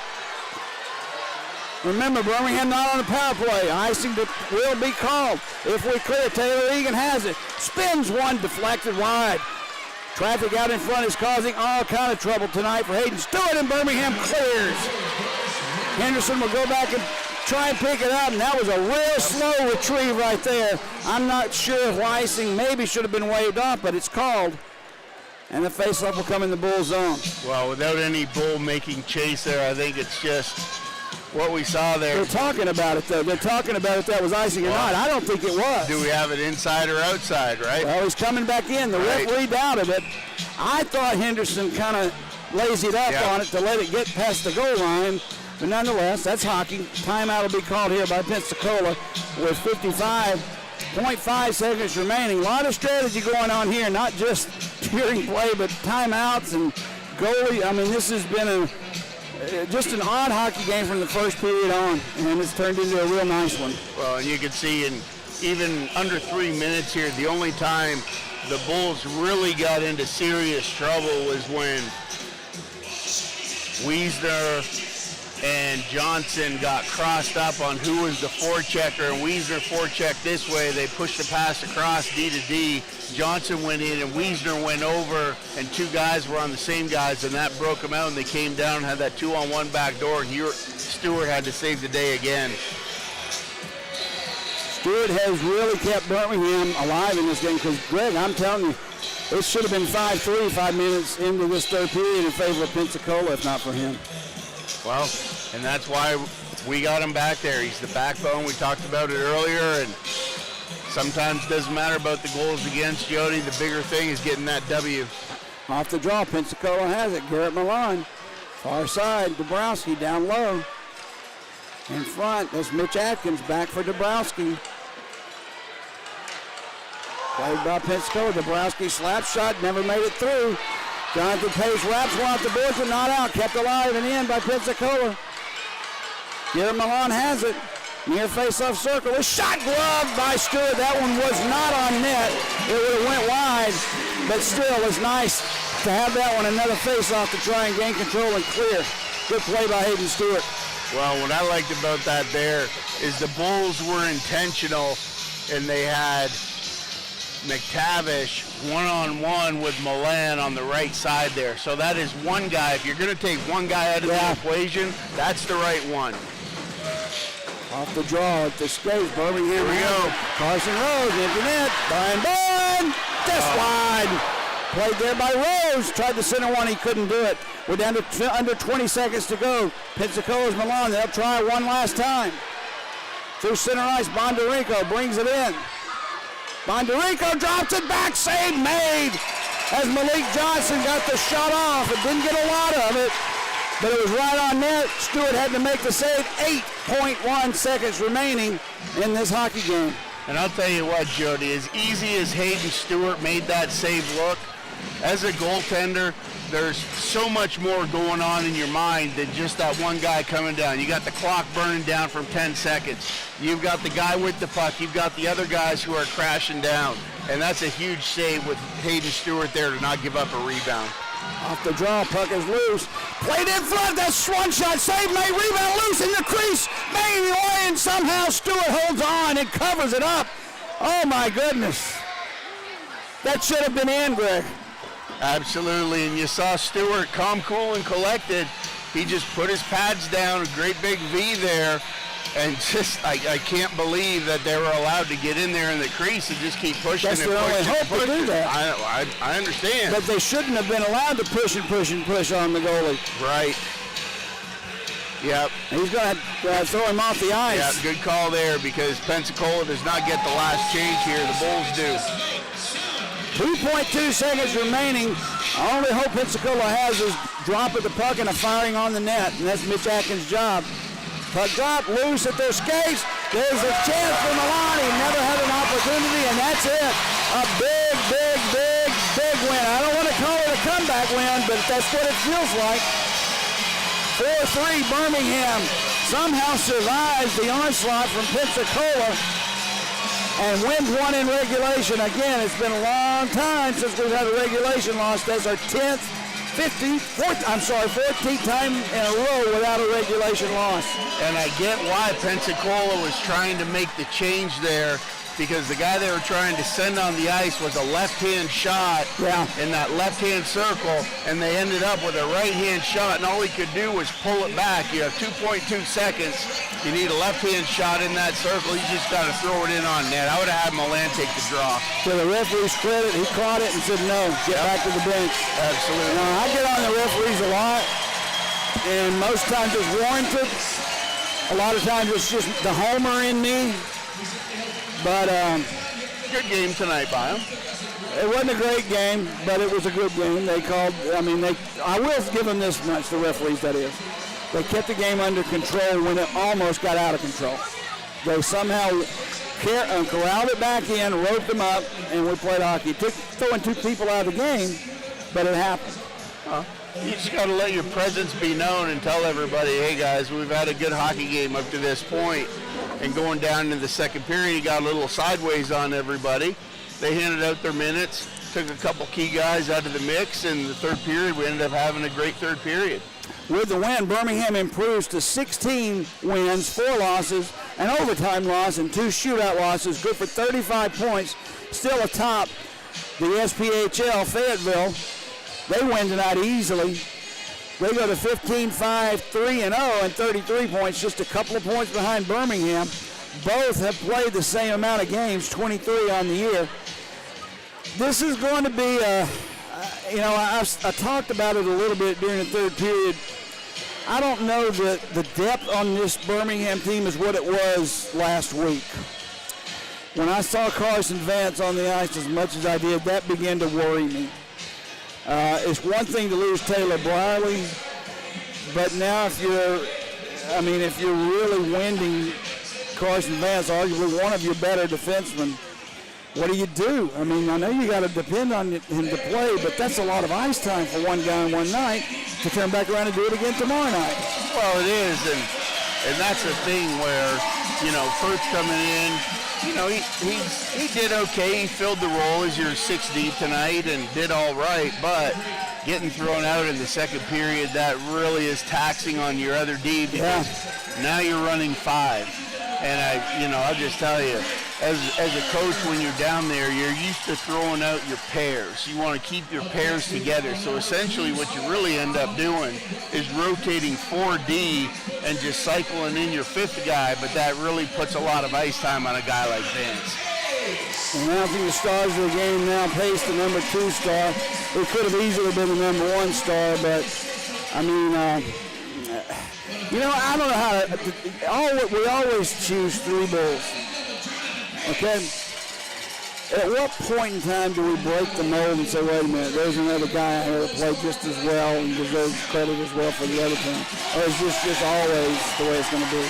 I think that changed, because I remember back in the 90s when we played in the Coast, it wasn't. Do you know why? Because I was doing it. Oh, okay. I was the one choosing it. And back then, it didn't really matter. If you didn't win, you didn't get the number 1 star or number 2 star. Exactly. But it's a little different in this league, I've noticed. I'm glad they sometimes come here to ask us what we think. But nonetheless, there was a couple of players on Pensacola that played well enough to be at least a 3rd star tonight. Oh, yeah. But Nikita Kozrev, the number 1 star, deserved it. And Pace, number 2, he would have been up there anyway. And then your 3rd star is up for grabs. Brian, who had Glover or Bowen for the 3rd star? 3rd star was Glover. Glover.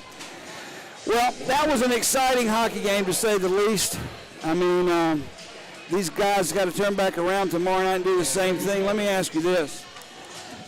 This will be the 8th game they play tomorrow night against each other. 3rd time this week, 2nd time in consecutive nights. It was rough tonight during that second period, physically. How much of that carries over into tomorrow night? I don't think as much in the early goings. I think they're going to come out. Pensacola's on the bus tonight. Birmingham will be on the bus tomorrow. And then you're coming in seeing the same team 3 times, your 3rd time in the same week, basically in 4 days? Yeah. And I think the first period they'll come out, it'll be kind of slow and, just kind of back and forth. But I think as it gets down into the end of the second and then into the third period, then you'll see everybody turn up the octane and bring it. Well, they're two evenly matched teams. I mean, Birmingham does have the better record than Pensacola. Pensacola now on the season drops to 13-10-0, 26 points. That they're still, depending on what Roanoke did tonight, I think Roanoke lost. Yeah, they did. So Pensacola retains fourth place in the SPHL, but they match up well with the Birmingham Bulls. Well, and that's the thing, Jody. I mean, you look at who are your top 8 teams right now going into the playoffs, and there's not a bad team in the mix of, who would you rather play over who back in the days where one got to pick from your top 7 remaining, who do you want to play? Outside of it, Knoxville's still hanging around the 8th spot, but outside of them, it's all going to be good hockey no matter who you draw. Teams are only going to get better from here on out, too. As I said to start with, they're going to look under every rock they can to find a way to get better. Plus, keep in mind, too, college players are coming to every level above us, which means people are going to get pushed down to us, which means decisions have to be made. Do you keep these guys you have on the roster right now for Birmingham, or do you move one or two to make way for some of these that will be coming down? Well, I was thinking about that on the drive over, Jody. It's something I was going to bring up to you, and here you turned around and beat me to it. But, I mean, that's it, is what we are, and Brierley getting called up, that kind of changed it a little bit. Because I thought, like, last game that we saw here at home, I felt like everybody was firing on all cylinders. I agree. We had 6D rolling, everybody was just flying and buzzing. And then tonight it was there, but it was there in spurts, and it wasn't a full 60 minutes. And that's where it comes into play, where last week I'd have said, hey, you know what? I like this lineup, and let's go for the cup now. But now tonight I'm like, you know what? You mentioned Zach Masson being available, and I'm like, that could be a big piece of that puzzle that you talk about. And it's going to just boil down to. Those are very important decisions to make, though, Greg. Last year, a decision was made to send Dylan Johnson home for a couple of veterans that didn't pan out in the playoffs. Okay? Those decisions make or break a championship season. And that's why I'm saying I like this team. I like last week's team better because Taylor Brierley was here. I like this team better because Dylan Johnson's here now and playing. I don't know. It's like I said, this is a developmental league. If you're not moving players up, you're not doing your job. So we should be happy that they are. There's 4 players up there that started off with us. Yeah, and I don't think they're coming back. I just don't. I really believe that they're there for good, and they deserve that. And how many from last year? Because you've got, Timofeyev, he's still up. You got Martin still up. Nick Fia. Fia's still up. So, yeah, I mean, there's 8-10 guys right there that the Bulls have pushed up, and they haven't come back. So, great job there by. Next time I see you, it'll be 2024. Next Saturday night, this place will be packed. You know that, don't you? It's children's jersey night, and my grandkids are already Papa. Okay, well, listen, it was fun. I didn't expect the third period to be like that, but that's the way it turned out. All right, thanks for joining us, everyone. For Greg Dreveny, I'm Jody Chernesky. Birmingham wins 4-3. You've been listening to Birmingham Bulls Hockey. Thanks for joining us, everybody.